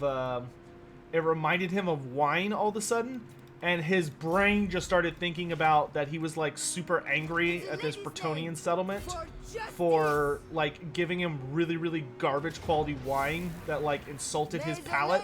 And so he just like immediately turned on his heel and left. Ooh, we got Crusader. Nice. He was just like, all right, I'm out, and he just like left it behind. He left Ulthuan behind in the midst of an invasion. Oh wait, dang it! I can't break siege, or else I'm gonna lose the blessing of the lady. All right, I guess we're doing this. To battle then. That sucks. But yeah, Sigvald's kind of a goof, for, you know, being like a psycho murder rapist character. Seers, it shall come to pass. yes. Noble. Also have a big lore video on him if you want to check that out. See if I can get like my allies to gather up on Oxiol. Come to me, Lizardman. Oh, what? You're not at war with Skrulk? What are you doing, dude?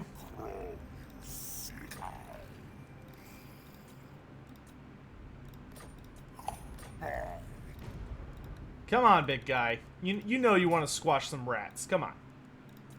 Come on. Come on, Crockgar. Don't be such a pain in the ass about it. Oh my gosh. I hate this diplomacy system. It's so bad. I will never understand how this was, like, considered okay to ship. Oh my gosh. It cost me like $50,000. What do you want? My axe thirsts. And how are you not at war with him? Well met, Knights of Bretonia. No, he's very strong. He's not going to be interested. Okay. Cost me a lot of money. Guardian of Bretonia. How are you doing, dude? Okay. Yeah, those Royal Pegasus Knights kicked ass. I am totally okay with having more of those. Let's do questing knights.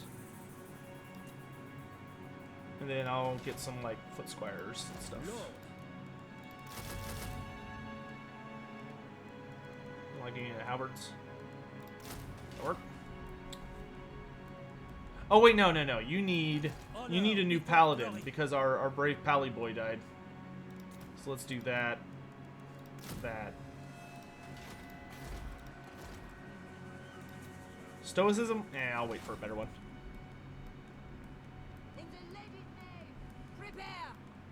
Show no fear! Oh, dang it! Okay, if Skrulk doesn't attack me this turn, we'll summon the Green Knight. Because I've got an empty slot in my army that needs to be filled. The Green Knight would be perfect for that. Yeah, Pegasus Knights were awesome in tabletop. Pegasus Knights were like one of the scariest things Bretonians could field. Usually the way Bretonia would play 8th edition tabletop. I want to have the Grail Knight for this fight, though. Okay, you know what? Then I think this will be a good place to end it. So I'm going to load up that save, summon the Grail Knight, join him into my army, and then we'll quick save, and that's where we'll start next time. Is there a Dwarven item that can shield you almost completely from Slann magic? Yes. There are numerous Dwarf items that can. Dwarves specialize in anti-magic. Of all the legendary lords, who hated the dwarves the most?